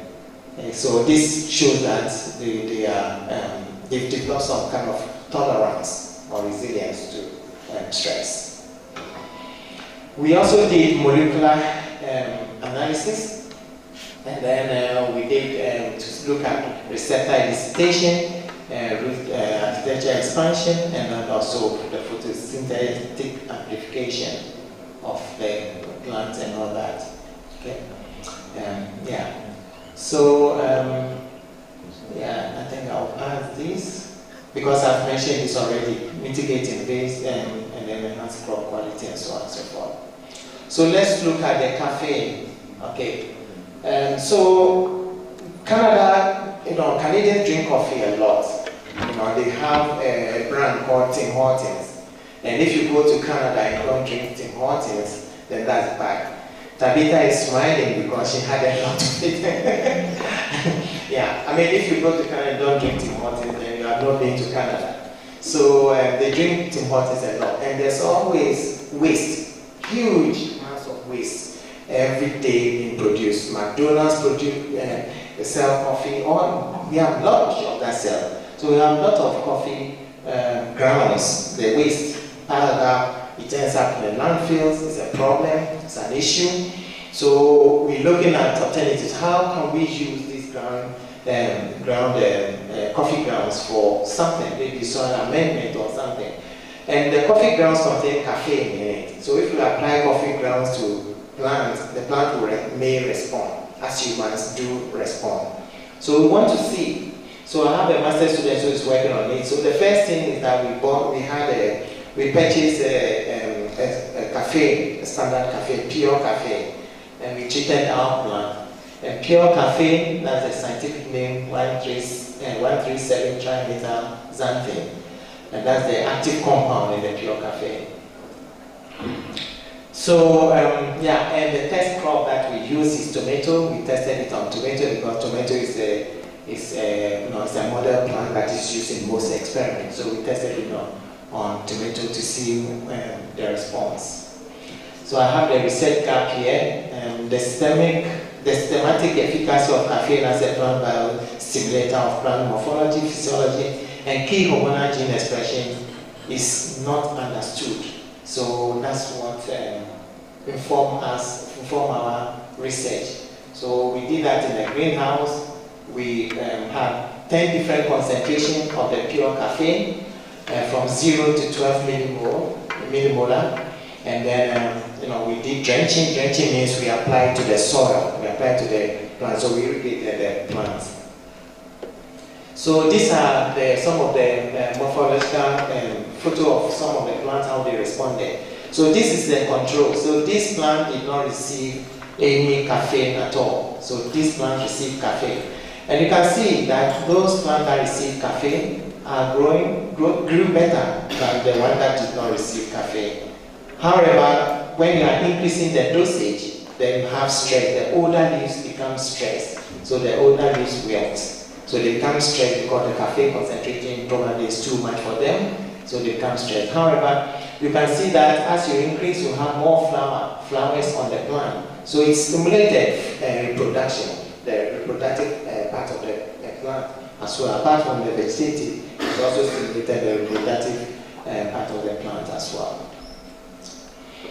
And what you will realize that photosynthesis, somatal conductance, transpiration, which is the physiology of the plant, is increased by lower doses, but not the higher doses. Where the higher doses increases is the plant height, so the growth, plant height, number of leaves, so on and so forth. So that's what it does. And also, if you look at this number, it means if you have numbers lower than 0.76, it means the plant is stressed.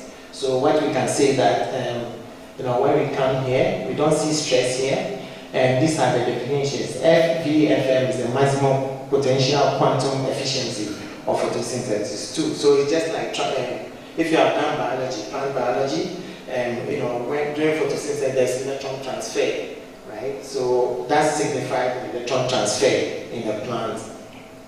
And then the FVFO is the efficiency of photosystem 2. That's the efficiency of photosynthesis.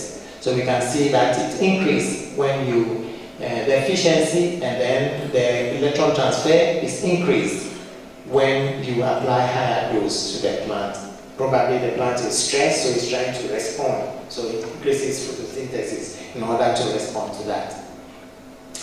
So these are key highlights. So at low optimized concentration of 0.125 to 0.25 mole, caffeine systematically acts as a mild physiological biostimulant, boosting net photosynthesis rate without stomatal restriction, as I've said already.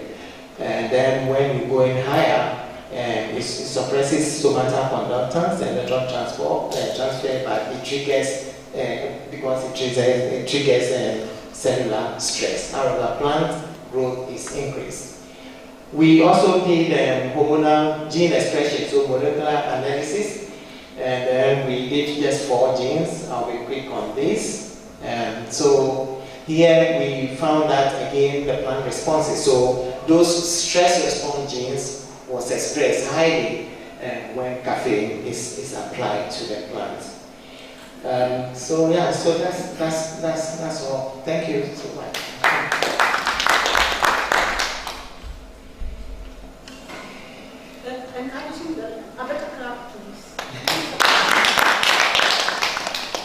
Thank you, Professor Ivy, for that very stimulating presentation.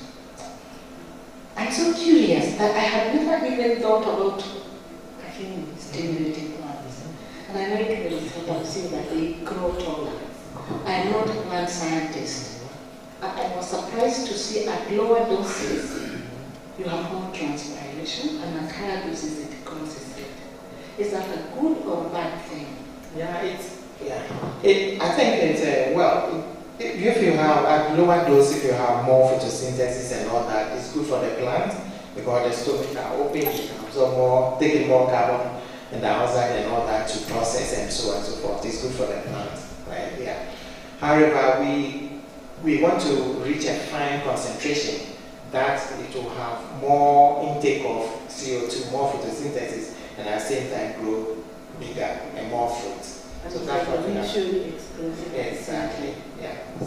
I am sure some of you are burning with questions. There are so many things I would like to ask you. And did you say you're starting from pure caffeine? Yes, from pure caffeine. So you take the leftovers and you extract caffeine? Yes. You never tried the whole lot of it? Because I'm imagining how is the ground coffee reacting on the soil? Is it a good soil reconstructor? Yes, it is very good. That was our initial preliminary work. We use coffee grounds. It's good. However, we want to see how the caffeine, right? So we have to extract or use the pure sample to do that work. But yes, adding coffee grounds works. But you have to be very careful because coffee grounds contain high level of nitrogen and it can be warm, very hot, so it can bend the roots. So application should be right. Otherwise, you can run into problems. Do you have questions for Professor Abi? Yes.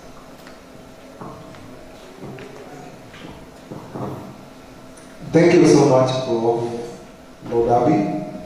I didn't know that caffeine stimulates everything. Even goats, it says that coffee came around as some herders. So their goats eat coffee berries and they were very active. Now it cuts across human and animals. How did you arrive at, what made you think of coffee? That's one. Secondly, what made you think of crustaceans? Because we have a whole wide array of animals and herbs that have used. How did you arrive at those two? Was there any pointer or just that trial and error? Yeah, so personally, I like doing crazy things. When you come to my lab or you look at my publications, so crazy things. You may think, why would you microwave manure? I've done that work, and I did that, but I don't know how come, but I just thought of it, and I microwave manure and worm casting, and I got amazing results. It's all published. I got amazing results. So, yeah, so I like that crazy thing, something that, is weird. Like, I went to India, went to university there to do some work in India, and I was in a room, and then I saw one gecko, all over the place, and they are dropping and all that. So I started collecting the droppings, and I went to my colleagues in their rooms, and I told them, please collect the droppings for me. When you see collect, they started laughing at me. What are you going to do with that? Right, exactly. Because it's weird, and I want to know what is it, how can it help? So I like doing that. So the same thing happens to the caffeine and whatever. So yeah, it's just you see the thing and you want to explore. What is it? Yeah. But there's a lot of bad waste in Canada. Coffee, yeah, there's a lot of bad waste. Yeah, disposing and all that. Yeah. So he was also dealing with waste. He was dealing with ground waste. Yeah, the coffee grounds. But yeah. I'm amazed that he put it in plants. Yeah. And I saw how that stimulates human, so can you stimulate human? Questions, comments? Yes, there's another question. I think Tabitha also, when she came there, we did some work. Kavin's work? Yeah. Yeah. How sound affect plants? Yeah. Thank you, Prof, for that presentation. I'm also curious, just like my colleagues, and I'm wondering whether the composition of the fruit itself, the tomato, will it be different from the other tomato? Not that it is. It is different. It is. Okay. It is as we analyze we did biochemistry, looking at phenolics and sugars and proteins, and it is different. It is different. Has it got caffeine? Did you analyze? No, not yet. Okay. Yeah. Not yet. It's something that we'll do. All plants has caffeine in them. I would say most plants has caffeine, but very small amounts. Any more questions? We are thankful that you're here. Please clap for him again. We are thankful that you're here and you're working with us, and expect a lot more curiosity from now on. And I hope you have had. Be as crazy as you can get. Investigate everything. That's how discoveries are made. That's how, yeah, the best of discoveries. Now, I have a number of presenters who are presented here to present papers. And so far, I don't know whether you're here, Ezekiel Mbitha. Ezekiel Mbitha, not here. But I know Charles Kariuki, you're here? Charles Kariuki. You told me you are here. Data Driven Solutions. Okay. He's asking, then you'll be the presenter coming next. And he wants wants to disappear as quickly as possible, so listen and ask me questions. Karaoke, you have 15 minutes, but starting 0, 1, 2, 3. Who is Karaoke? Oh, you Muslim. I'm sorry, he's carrying Muslim. What's carrying? Peter Kenyan Muslim. The Muslim is going to present a paper entitled Data-Driven Solutions for Sustainable Agriculture, Soil Moisture and Temperature, Microclimate Data Acquisition in Mount Kenya region. Prof, thank you for gracing. You're leaving now? Okay. All the best, we'll see you tomorrow. Thank you very much. Take his contact, don't get him run from us. And prepare to give Musimi a hard time with the questions. He has an interesting presentation. Up to you.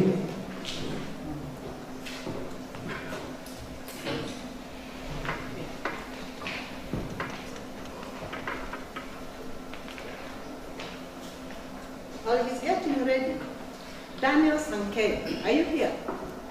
Daniel Sankei? No, not here. Ezekiel Midas, not here. So the next presentation will come from Victor Muhambi. You're here. That's okay. And then I would like to know, Kirunja. So you will be the last one presenting today.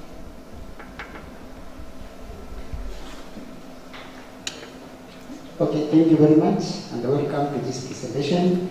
As you have heard, I am Peter Musini from Katrina University.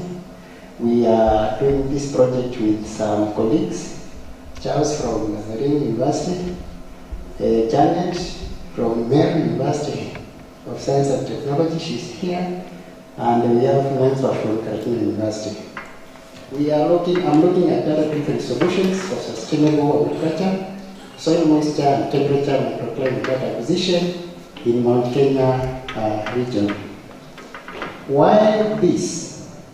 We understand that the solution to better policies and also solving societal problems and the challenges associated with weather and climate data is accurate field measurement. Any research, any results we get, we need to get verified results from fine data, which is collected by scientists. And the reason we say this is because this enhances and ensures that different sectors make sound policies based on the data collected and the results out of the data. And that is why we said we need to collect a long-term meteorological measurement and ensure that we have a database in Mount Kenya region at various elevations and depths. And I'll explain later why. Then too, we need to utilize this data, results for sustainable agricultural planning, and optimal yield acquisition, an issue to solve food insecurity in Kenya. Now, in instrumentation, the reason why I'm talking about instrumentation is because we are collecting this data in Kenya, and for your information, the sensors we are using, we are the first people in Kenya to use these sensors. We got them from Czech Republic in Europe, and not anywhere in the country we have these sensors. We have these two sensors. One is temperature moisture sensors, which is long, it's a bit 45 centimeters, and it measures temperature and the soil at depths of +15, +2, and -6. That is relative to the ground. And there is a link there, you can try to look at it later. And you get the sensors there. Then you can see the map on this region here. This is the map of Mount Kenya. And when you look at this map here, it is the route we took from Katrina University, whereby we have set these sensors at 1,990 meters above sea level, and we went and set another sensor at Mount Kenya at 3,050 meters above sea level. We want to compare this moisture at these different elevations. Now, the methodology that I will download using a software which is called the Lolly software, which is embedded in computer. If you have your computer and you have the gadgets, then you download the data. Then this data is downloaded using what we call raw signal. The sensors get a number, which is raw. But to get the real moisture content in volumetric water content, we convert or we calibrate that raw signal into a real soil moisture parameter. And we use this equation, which is written here. Volumetric water content is given by that computation. This value here, it is the temperature moisture sensor squared, and then after that we get a real value, which can be an indicator of the soil moisture content in soil at a specific time. Collection of data using instruments is faced by a lot of challenges, and that is why we have to do what we call quality control and quality assurance. And this is one of the steps I developed to check the data quality, because data quality means quality results, means quality policy, means quality, everything quality. And this is the process: you format, you check, you process, and then from there you get the output based on the kind of data you have. Now, the results you can see here from these two maps here, they are from two sensors. One sensor is 45 centimeters, and the other sensor, we call it low, which is indicated at 100 meters, 100 centimeters below the ground. And when you can see this variability here, you can see a lot of spikes. Now, those are issues to do with the data quality. So I love to clean this data because instruments are bound to some different faults. Now, this is the type of sensor we are using. It is called a temperature moisture sensor. One at Karakana University and the other one at Mount Kenya. The reason why I did this one you get it directly, these graphs here, directly when you are downloading the data. Then from there, I wanted to visualize, using density plots, the characterization of these temperatures at different levels. From this year here, the first one here you can see here, it is the year 2020. The first one you can see here, it is the year 2023. Now, based on this, you can see the concentration is based on 15 degrees Celsius, the second one still 15 degrees Celsius, and the third one around 12 degrees Celsius. But understanding these temperature levels, we also understand how the plant is going to behave in terms of stress. Because Professor talked about stress based on chemical accumulation and chemical addition, but as a geographer and meteorologist, we also look at plant stress based on lack of soil moisture and even excess temperatures. Then still, this one is from the long-term sensors. This one, it is for the short temperature moisture sensor. And this one, it is for the long temperature moisture sensor. And you can see there is a lot of variability because moisture at 45 centimeters and at 10 centimeters or 6 centimeters below the ground, it is different, and the values those crops which have just shallow roots. But moisture at 100 centimeters values those crops and the plants with taproot, which go deep searching for moisture in instances of dry spells. We also try to look at scatter plots and line graphs of the soil moisture using the two sensors. The top scenario here, it is for the short temperature moisture sensor, and the down one here, it is for the long soil moisture sensor. And they are varying averages based on the year. For example, the first one here, it is 2026, this is the current one. This one is 2025, 2024, and 2023. When we first started using the sensors to compute and collect data on soil moisture. I don't know why it is not moving.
Just sorry for that. Just 1 minute.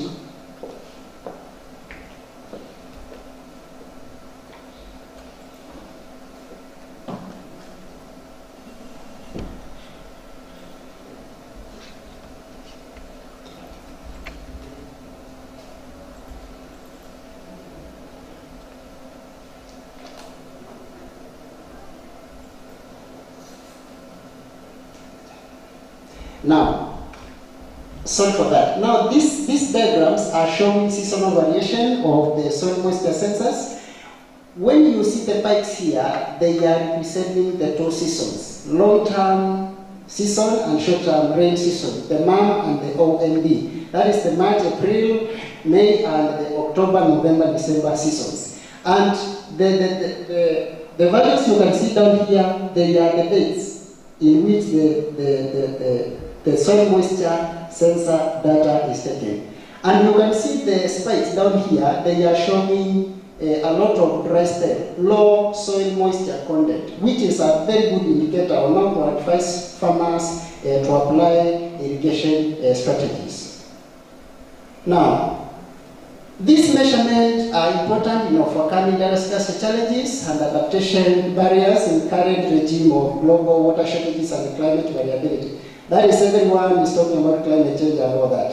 And similar investigations, I met some colleagues in Europe who did the same, and I wanted to see the behavior of such in African continent. And we are saying it's important because we need future research. Even we combine this research with remote sensing for mountain ecology, soil moisture characterization, and as well evapotranspiration, which is my field.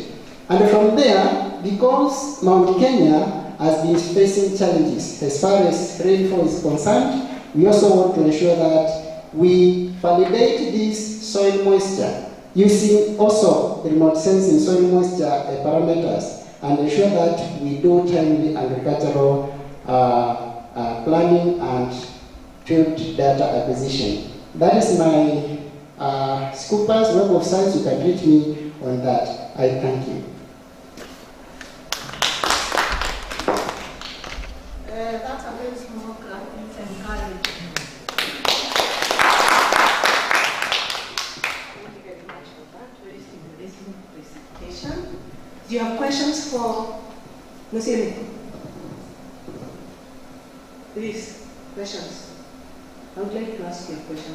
So way out of my league that it went right over my head. Not because it's bad, but because I'm not in this particular environment, or I'm not in this profession. So I can't ask questions at the moment. And I see that my audience is not asking questions. It doesn't mean the presentation was very good. Thank you so very much. Travel simply to Karatina. But don't disappear. Come and interact with us so we know where to. Yes, welcome. Yes. Asante sana. Thank you. The next presenter is going to be Mugambi Victor. Mugambi has a presentation entitled Musiemi is from Karatina University and he wants to go and do something with documentation. So he has to present a reading book. Mugambi is presenting a paper called Assessment of Degradation of Concrete Sewer Systems. Degradation of concrete sewer systems. We are eager to hear. Because we do degrade and work very much.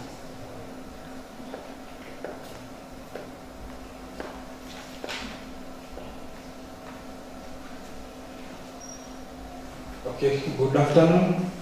My name is Victor Mugambi. I'm from the Institute of Cement and Concrete, and I'm doing a research titled Assessment of Degradation of Concrete Sewer Systems. So, globally, approximately 359.4 billion meter cubic of wastewater is produced annually. This narrows down to 49 meter cubic per person. So concrete sewer systems are used to channel this wastewater to their respective sites. These are recycling sites or disposal sites. Now you may ask, why sewer concrete systems? First, sewer concrete systems form the backbone of public health. They promote environmental protection. They form the foundation of urban infrastructure, and they are able to withstand aggressive environmental conditions such as heavy rains and floods.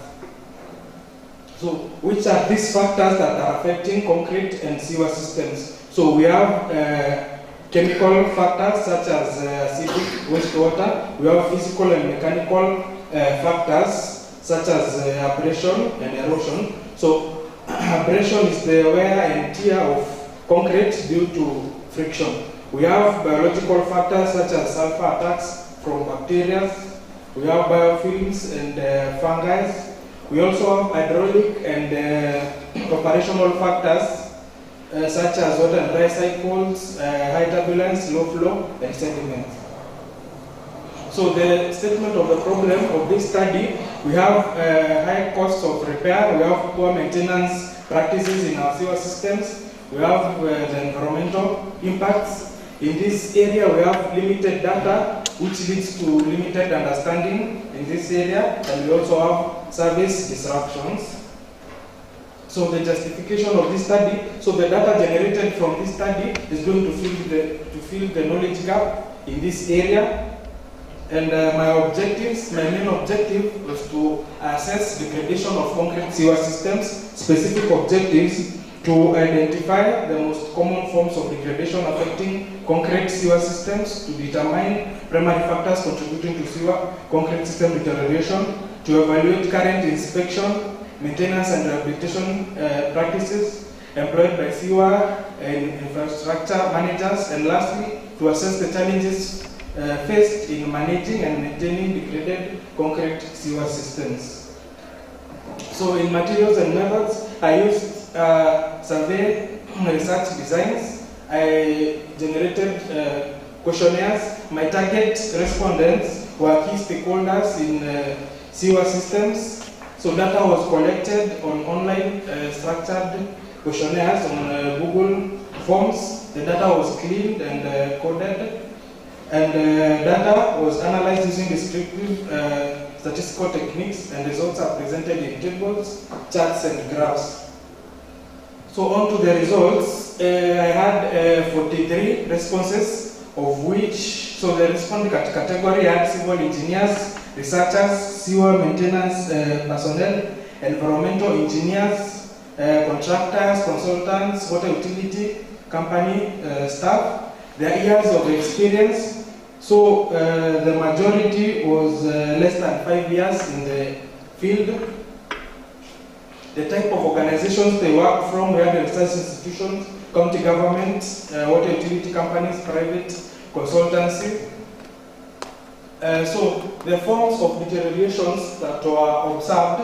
So the main form of deterioration in our sewer systems is the main one is leakage and infiltration, followed by chloride-induced corrosion. So the current conditions of our concrete sewer systems, so the higher percentage said that it was fair. This is by 51.2%.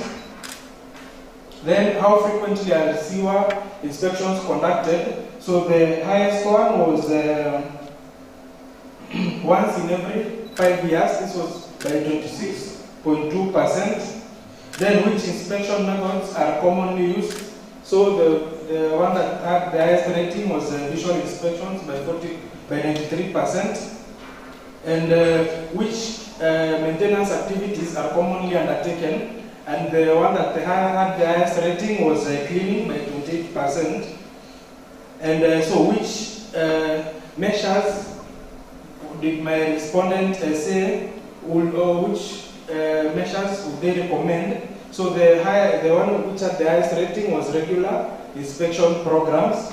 And lastly, my last objective was to check the challenges in managing sewer systems. And the main challenge that they are facing in this area is limited funding from our national government and county governments by 72%. Lastly, I go to my conclusion. So I concluded that microbial-induced corrosion, chemical attacks, and cracking are the most common forms of concrete sewer degradation. The primary causes of deterioration are microbial activity, aggressive chemical exposure, aging infrastructure, and adequate maintenance practices. And lastly, management of degraded sewer system is constrained by limited funding, aging infrastructure, inadequate monitoring technologies, and shortage of experienced personnel. And I would recommend implementation of routine inspections and condition assessment programs to this deterioration. And also I'll recommend control of microbial and chemical attacks. So I'm currently doing another research on SOB attacks on concrete sewer systems. I hope to present this one soon too. And I also recommend adoption of preventive and predicative maintenance strategies. And lastly, I would recommend increase in investments in sewer infrastructure, staff training, and research to improve long-term system performance. Thank you.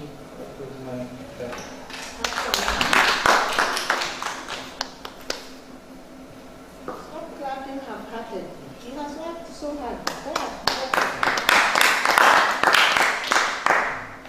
Now, I am torn because everybody who presents is disappearing. Will you stay after we ask last few questions? So that we are not just the three of us listening to the last presentation. But I am happy about the kind of research you're taking, and especially because it's so applicable. And I am surprised, who are you asking questions for them to know that the inspection is coming after every 5 years? The personnel. The personnel in sewer systems. What about the community? What's the community saying? Well, you did not ask them. The community, yes. Because sewer systems grow up, and not once every 5 years.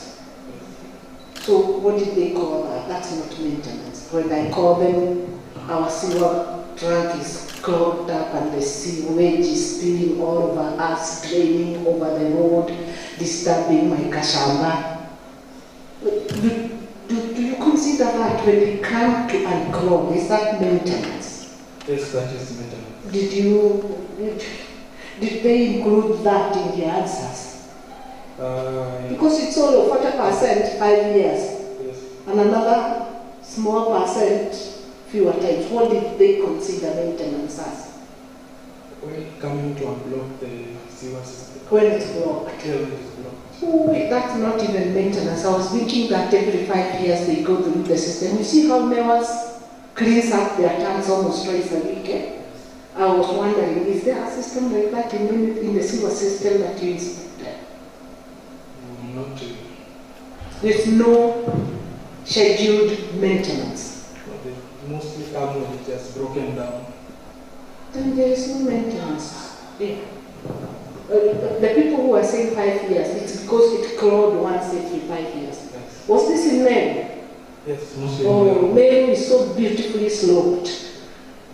So even the water, when they release the, like when I look at the drainages, the normal drainages besides the road, they are clear. Because the speed of the water down those valleys cleans the caravans. I'm not, it's an interesting research, and I'm happy you said you're doing more. But could you add a few questions to your questionnaire? Yes. To find out whether they actually have a regular maintenance schedule, or what they're calling maintenance is just unclogging the blocks. I don't want to dominate this discussion. Please ask questions. Yes, Marina. Let me give you mine so you can answer. Thank you, Mugabe, for that presentation. And when you started, I thought you also were looking at the households. Because in our homes, we have the systems which maybe are not as big as the county ones, but we have maybe septic tanks, we have, which I thought maybe would give us a time frame when we can repair them. But now, as Prof was saying, unblocking, I think it's not more, it's not repair, but it's a good insight. We know that there is nothing being done in our sewer system unless it's blocked, especially the county one. It's an insight, but the cement that we use to make those drainage of sewers or the septic tank. Do you have an idea on how long that cement can last without calling for repair or dilapidation of the septic tanks? Do you have any idea so that maybe I can look at my septic tank after that time to... The cement can last for about 50 years, but I'm also doing a research on LC3 cement to see how long it can last. Maybe it can last better than our ordinary OPC cement. Oh, now that's new. So you have different types of cement? Yes, we have different types of cement. Like the one that we used to build our houses, the Nyumba one, the blue triangle? No, that is just OPC, that is the ordinary cement. So we have a new cement, the LC3. That we the one that the one we're trying at the Institute of Cement and Concrete. Very good, very good. Yes, so I'm doing research on that. So maybe in the next most week I'm going to present how the LC3 cement worked under sewer environment and compare it to the OPC. Very good. That would be a very good research for that. Questions? Audience? Secretary? Just sorry, one. I think I can ask. I'm just going so that maybe anybody. Thank you, Mugabe, for the presentation. I did hear you say the scope. Where were you studying this? Oh, when it was in, sorry, I forgot to include the slide. It was in Kenya. It was generally in Kenya, but most of the respondents were from Meru County. But I also had responses from other counties. I was just asking mostly the personnel in the sanitation area, the key stakeholders in the sanitation area. Yeah, I support Prof on the general population. Is an important, consider them also. They are good respondents in this. Yes. Why I was asking about Meru, I know we have a technicality. Prof, if you come to Makutano, they don't have a sewer system, so they release the sewer to the... I know what you're talking about. Okay, thank you, Mugabe. I think it's a good one. Mugambi, I'm curious. First of all, your numbers. If this is your PhD project, you need to increase the numbers. No, this is not my PhD. My PhD research is on SOP, attacks on concrete sewer systems. This is just a survey that I... You did a survey. It's a beautiful survey, yes. And I'm happy you would want to do a little bit more. I'm particularly interested to know what kind of biofuels and whether they were actually getting into the concrete. You see right now this is survey, but I would have liked to see from your side. Yes. Now once you have this, have you looked at what the different contaminants or the things that are likely to degrade were doing to the cement? And does that say something about that cement? Although you want to compare this with the LC3, 50 years is a lot of time. Yes. For the lifetime. It's a good lifetime. Yes. But LC3 has an advantage in its being much cheaper. Yes. And also using local soils to do that. But you need numbers. It spikes interest. I would have liked to see the biological, somebody else working on the films, the biofilms you are talking about, and also the chemicals that are likely to harm that cement. And even before the 50 years are over, you could now subject the LC3 to those that would degrade it. Looking for hands and thank you very much. This is very interesting. You can see how many questions you are spiking, research questions you are spiking, because it's very interesting, and we are also saying that it's like your preliminary findings. Put a student on it. This is good. All right. Asanteni sana. Now our very last and not least presenter, Evelyn Keronja, is going to give us a presentation entitled Gensis Perception Towards Hostel Sector Career in Meru County Hostels, Kenya. Evelyn.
Good evening to us all. My name is Evelyn Kerija. Sorry for that. We had some technicals to work on. And I am a prospective PhD student at the Technical University of Kenya. I will present my master's thesis. This is just part of it. And the study was on Gen Z perception towards hotel sector career, a case study of Meru County Hotels, Kenya.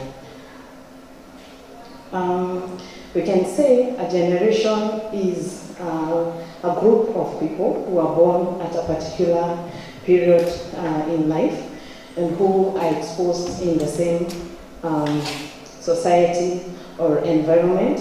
And for sure, a generation projects similar attitudes, similar behaviors, and so it is essential to understand the new generations that come in so that as they are placed into the work industry, the people who are working with them can know what they expect and how to ensure the environment is fit for them. So looking at a study that was conducted in Australia in 2010, it says that Gen Zs are highly computerized, they are content-centric, they are community-oriented, and they are fashioned by globalization and social media. We can also say that their characteristics shape how they perceive work and career opportunities in the hotel sector. And this study mainly focused in the hotels in Meru County, but looking at it, I would say it speaks for like the counties in Kenya, so it's not limited to Meru County. It examined the hotel career as a whole, what is taught in institutions, how the industry is out there, and how Gen Zs perceive this industry, and also the relationship between the workplace factors and the Gen Z's perceptions towards the career. The objective projected today was to assess how Gen Z's perception is towards the hotel career in the hotels in Meru County. The problem statement, what made us, or what made me get interested in this study, is once a new generation comes into the labor market, the leaders, the industry leaders, struggle to understand this new generation, what is expected of the industry and what the generation expects. And once this is taken care of, we see that there is reduced turnover and there is increased interest of that generation in their particular careers that they took in training. In Meru County, I saw there was existing rigid organizational structures which miss Gen Z's tastes and preferences, and also the hotels are struggling to keep this generation working due to the high turnover. So the question is, why is the industry struggling to maintain this generation? I also found out that although we have several studies which are existing, there was limited methodology and limitations in methodology and in context on how Gen Z's perceptions have been captured and how the industry is taking care of what interests this new generation. The methodology of the study, I used a mixed research design where I had the qualitative and the quantitative designs of study, and the target population was 235 Gen Z employees, 93 supervisors who are drawn from 41 hotels in the county. The data collection methods used the structured questionnaires for the quantitative data and interviews for the qualitative data. The interviews were used on the supervisors who gave their feeling on looking at the interactions with the Gen Zs in the industry. I used Yamane formula to check the significance level, and the study sampled 37 hotels, 148 Gen Zs, and 74 supervisors for the study. The pilot study was conducted in Isiolo County due to its similarity to Meru County, as they are both in the Eastern Kenya tourism circuit. So the pilot study was conducted on 16 Gen Zs and 8 supervisors to get to test whether the tools were properly done. And the reliability was good, validity was also confirmed, and the tools were valid. The data correction process was authorized by the institution and also NACOSTI. So the information received was as per the regulations, and the respondents were also informed that whatever information that was to be collected from them would just be used for study and not for any other use.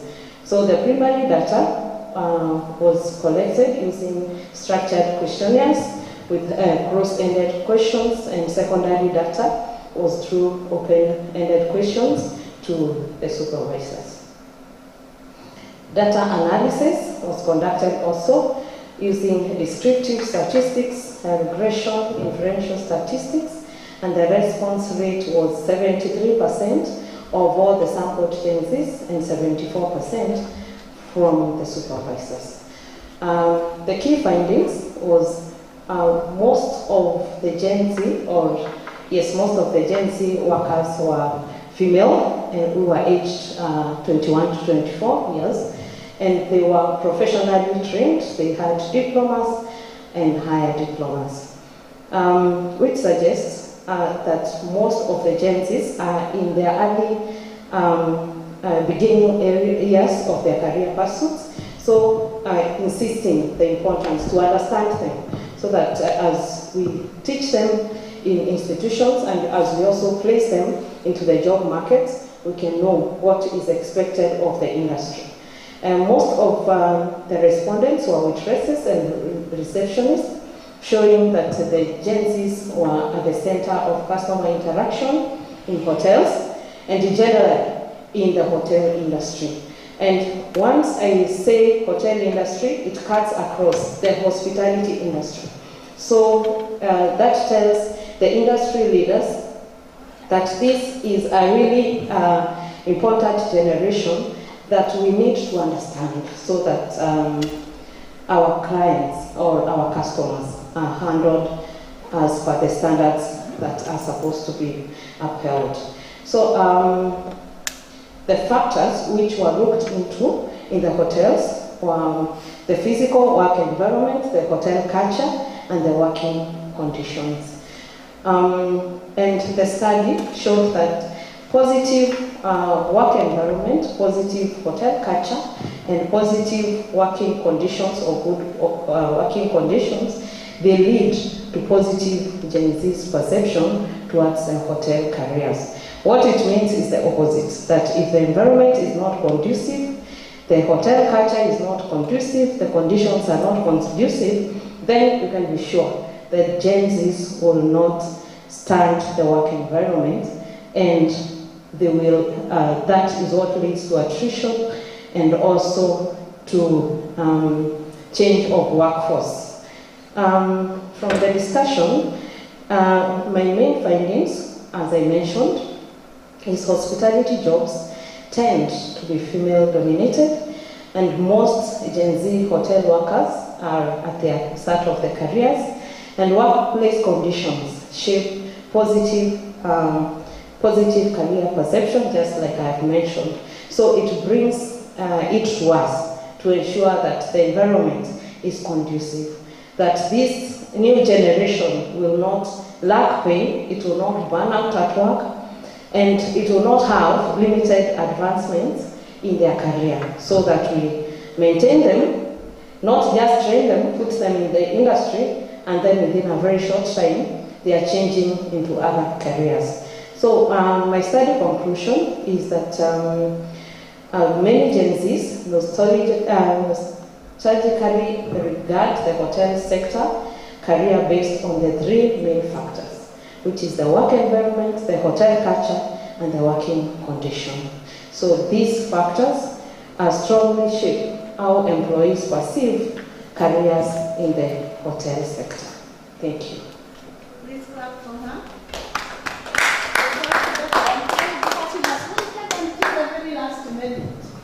Amegojea sana. If you go to the previous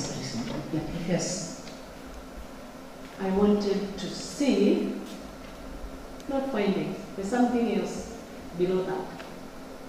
This.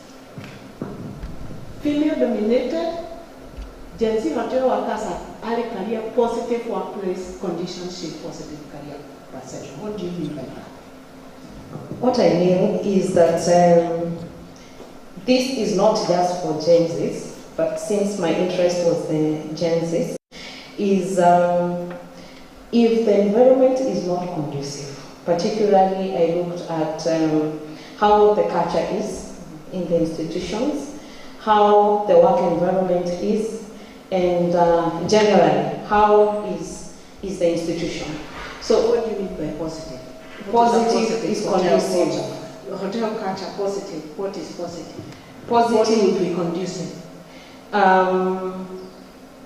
Looking at the work environment, the pay should be equivalent to the work they are doing.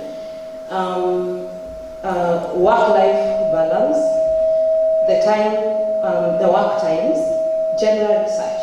So if they are overworked, if they are not remunerated equally to the work that they are doing, they will not stick to the work environment. Yeah, you see now, a person who didn't have known what positive culture is, and now you have made it very understandable. I just wanted to know what could be chasing them away from the hotel, and those are important for you to mention. I hope you mentioned them in your paper. But even when you're presenting to people, mention them. You are not in your industry, and it's a very interesting paper because this is behavioral. And I wanted to see that because we could do another research to find out why they are not performing in the education sector or any other sector. So it's very important. I'm not in your field, but I think this paper doesn't need a person who is in your field. So I'm expecting responses and questions from all of you. And Marika is the first one. It's a very interesting. Thank you, Evelyn, for the presentation, and as Prof has put it rightly, yes, it's captivating. You say that the majority of the employees, Gen Zs, are 24 years, diplomas and higher diplomas. How about the graduates, the PSCs, degrees? They are not yet in the industry, or there's a high turnover for them?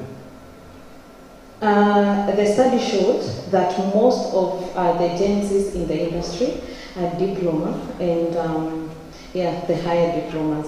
So I would say, because I'm a hospitality expert who has been in this industry for many years, hospitality is, I would say, it's like a new field which is advancing now.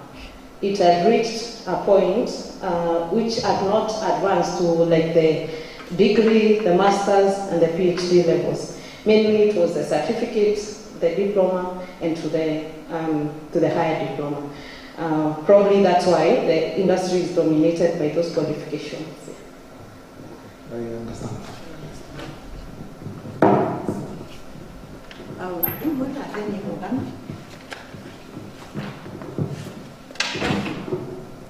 Thank you, Evelyn, for the presentation. Let me see the conclusion.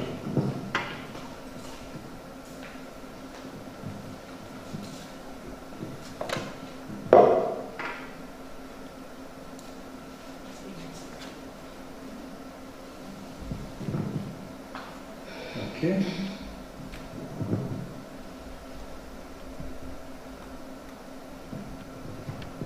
Now, where is the perception here? How do they perceive? how do they perceive, and possibly Yes. because you looked at different gender, although most were female, was the perception of the female workers different from the perception of the male workers? I've seen this severally directed with BPS, what researchers do with demography. I am not very sure that many actually bring it out very well. They just tell us, we notice this were the female were this percentage, the male were this percentage, this age were this many, this age were this many. But when they come to the results, they don't now classify them according to the different demographies. So I don't know if you are able to classify between the male workers, female workers.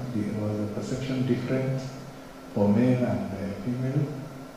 Another interesting one with the Gen Zs is that in places where there are uniforms, they are shying away from that. They're actually refusing. I don't know if you observed or what happened in your area. Are they comfortable with wearing uniform and all that? Thank you.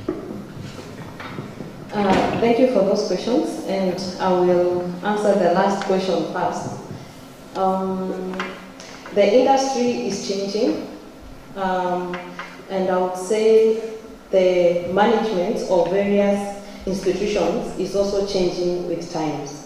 So when it comes to uniform, you can see it's changing over time, such that there are uniforms which used to be worn by the older generation, but the new generation is getting a new kind of uniform, the mini skirts or the short trousers. I would say basically that is to fit the generational interest, so that they look in a particular way to fit their interest. And so since the industry uniform is a requirement, thus leading to the diversification or the change of the attire that is worn. You will see the previous generations would wear probably a black and white. These days there is black, gold, white, all these colors, and also the sizes, as I have mentioned. So your other question was there feedback from the male? The study was general. There was no separation that the male said this and the female said this. It was a study that cut across the generation. So the findings were like matched. It was not separated.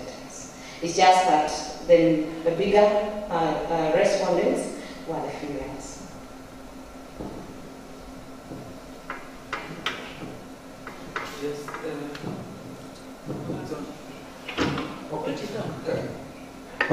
That was a great presentation. Mine is just a comment. Please add infographics to your presentation. For example, you talk of a Gen Z. Let us see a picture of a Gen Z there. You know, people relate more to what they see. Yes. Thank you. How old is this Gen Z? What is the age? Gen Zs are born 96 to 2010. And that's another check. Yes? You checked that? Yes.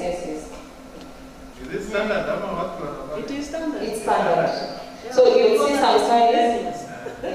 Some studies are saying 96, other studies are saying 97, but it's up to 2010. Thank you again for the nice presentation. I was very curious also to know whether the Gen Z is a generation that is standard, like the way we say millennials, baby boomers, and all that.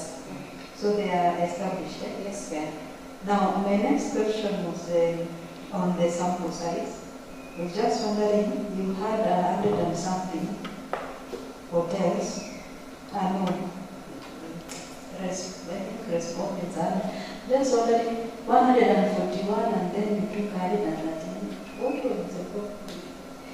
It would have best fit you just did a census of 4 of them, because the number that was being left out was quite small. For example, for the 235, you took 148. 37 hotels, if there's somewhere, I cannot see, 93 and 74. So I was wondering, probably you could have just employed census and you could have gotten all the hotels and the target population there. The other question I was battling with, this one, it's okay, it's what you chose. But the other question I was battling is, how did you measure the culture? Is there a standard of, if I say Meru University and I want to know the culture of Meru University, but then what is there a document that you refer to, or what are some of the determinants that you're looking at to actually populate now that portion of your questionnaire regarding culture? What I used was the questionnaires, and there were specific areas that the respondents were supposed to respond to, which was measured using the Likert scale. What I'm asking is, what are these standards? What did you measure in terms of culture? What were you measuring in terms of culture? Is it coming and punctuality?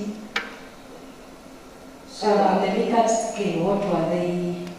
The variables is the culture had. Or is there a standard that? Yes, there were things that there were variables that I checked on. I would think it's the terms of service. There were 3 variables. Yeah, I can't recall them right now, but there were 3 variables that I mentioned on the culture.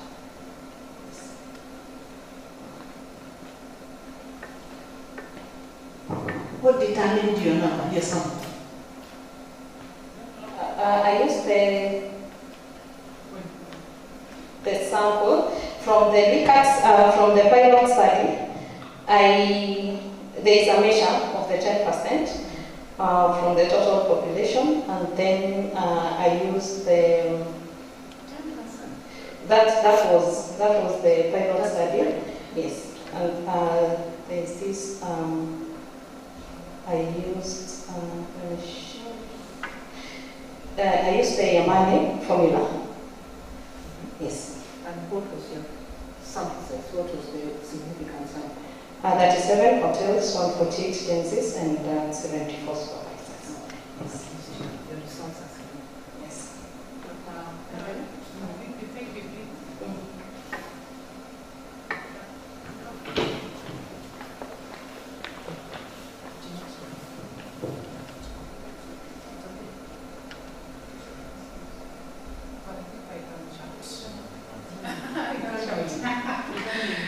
Again, that was very interesting. I'm sure if this room was full, you would stay here until tomorrow. You'll get a question from everyone. But just to follow up from what Dr. Cynthia broke here concerning the numbers, for example, I see that the target population is about 230-something, and then you ended up with only 148. So I don't understand why those numbers are coming that low. And you also spoke about the low response. I'm wondering why the low response, about 70-something%, you're not able to achieve 100% response. No response? The response rate, I saw something like 70-something. Yes. So I was wondering why you are not able to achieve 100%.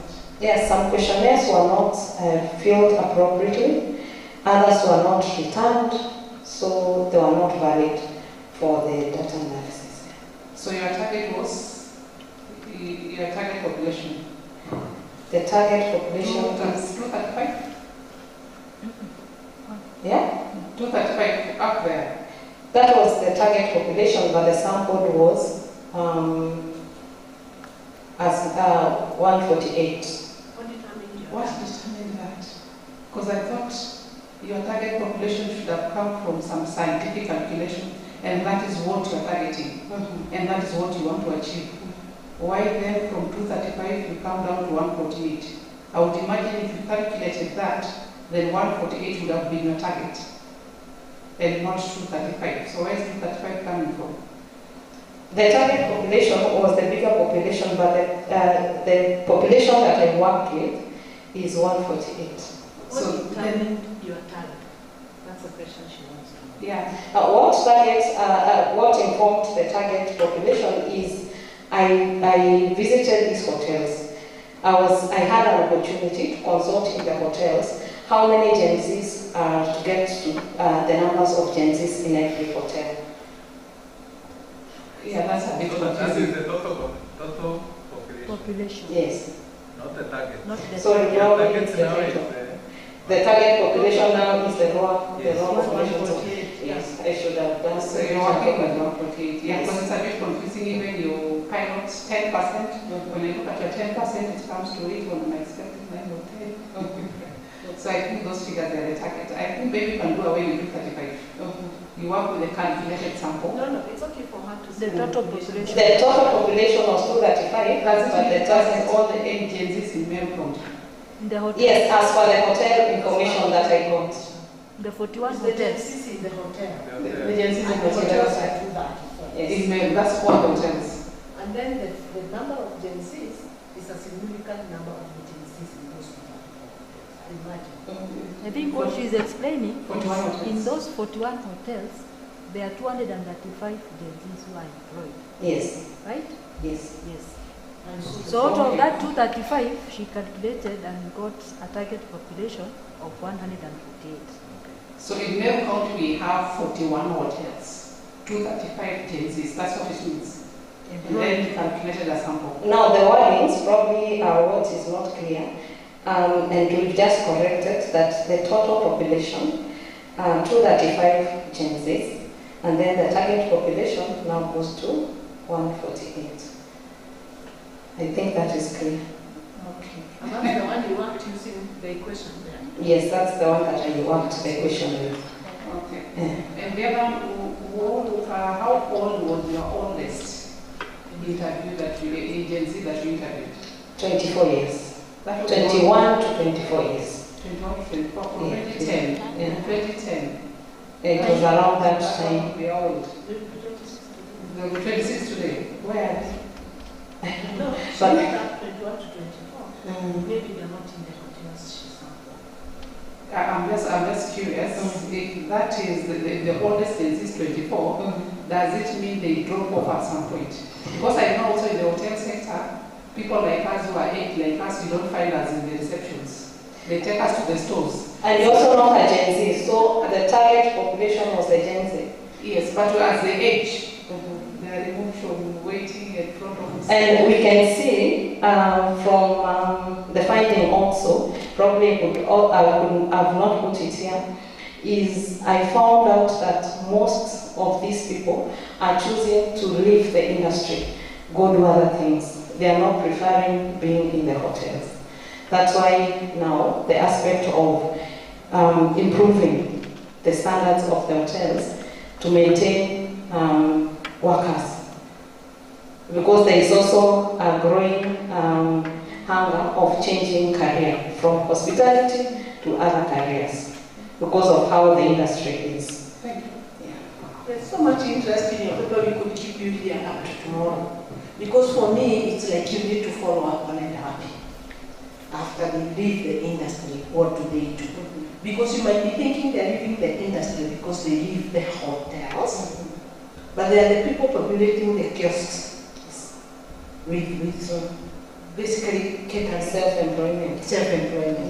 It will be an interesting study for you to find out, not only from the Gen Zs, but those that drop out of your industry. Wanaenda wapi? Chances are they're cooking somewhere in a kiosk, and the most amazing thing is the Kenyan behavior. Unaona hawa professors wameketi hapa, tutakutana pahali kiosk, not in a major hotel. Yes, tukikula nyama na ugali. And I would like to know, because it's a very dynamic institution, the hospitality industry is very dynamic. And then there's such a big growing population that's using Airbnbs, yes, rather than hotels. And so when I want to go and spend a week in an Airbnb with my family, we look for someone who can cater for us. Don't say catering or they can, we have a cook. And they are advertised and I can say, yeah, let's have this one. Okay. And the experience we have collected in the hotel is what makes me choose the cook. True. So, your paper is interesting even as it is. There are some clarities about vocabulary that you might want to change for the next conference. But it's like, it's a gold mine. There's so many questions there in the research, you would have to avoid your PhD. Thank you. Clap for her again. Clap for yourselves. You have waited all day and you have been here. Thank you for staying and for attending our forum, our agriculture and food science forum. So, yeah, clap again for yourselves. Huh? And sparse. Yeah, wonder who didn't behave, sparse wasn't here. And there was that difficult mathematics paper that people didn't ask questions on. That I couldn't ask enough questions on. It was a mathematical paper and I was like, okay, formula, models. We don't know how to do that. We are happy you're here. Thank you. Although we had hitches at the beginning, your assistance and your participation in this is highly appreciated. Thank you very much. And thank you for live streaming the online. So we hope we have records of that. If I wanted to hear the paper again, I could hear it and catch up. Every one of you that presented that paper here, Victor, you can see how a conference opens your eyes to so many other research areas. It tells you that it's not just the research you're undertaking yourself, but you have potential to bring in so many other people and generate so much new knowledge that we do not have. So every one of you feel encouraged, and I hope those of you that are sitting in, you have found some research questions that you can put students on. I would like to even have a little bit of knowledge on that modeling and all that mathematics. And you can see Dr. Adere here has questions. If you're doing a PhD work, Kirunja, don't fear to ask anybody. Don't just go to your supervisor, ask her, ask Mwenda, so that the numbers are working out. There is a beauty about being in the university, the interdiscipline connection. I worked for an NGO and I missed hands. I missed the knowledge I could pick in the university. I ended up collaborating with universities for the difficult things that I couldn't do in a small setting. We should be a resource that people come to learn from, and you get to know that when you come to conferences. I will not say what I wanted to say, but I wish the supervisors were here, people who are called, others who will be here in the conference, but be encouraged, we are here. And we have asked questions that are not fully, but if you do not fully understand the questions, go and ask your colleagues. Niliulizwa, what do we do about this? The beauty of being in a university is that we are knowledge economy. Our job is to generate knowledge, and you have already given us a lot of new knowledge this day. May God bless you. We didn't start with a prayer, but I would like to end with one.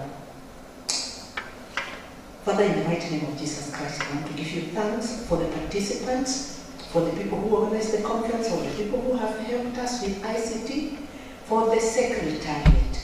And Lord, all the comments that have been said and questions been asked in this forum, may they be tools of empowerment and deepening the knowledge searching and the knowledge presentation. Lord, we set the researchers in your hands and ask that, Lord, you make it easy for them to get research results, and you even give them destiny helpers to help them take their research results and new knowledge all the way to the communities and to the market. And as we go home, Father, we pray for safety on the roads, and we pray that, Lord, you bless us and bless our families. For it's in Jesus' name we have prayed and given thanks. Amen. Asanteni sana, tuko mwisho wa hii day, si ndio? Asante kwa kutuongoza vizuri.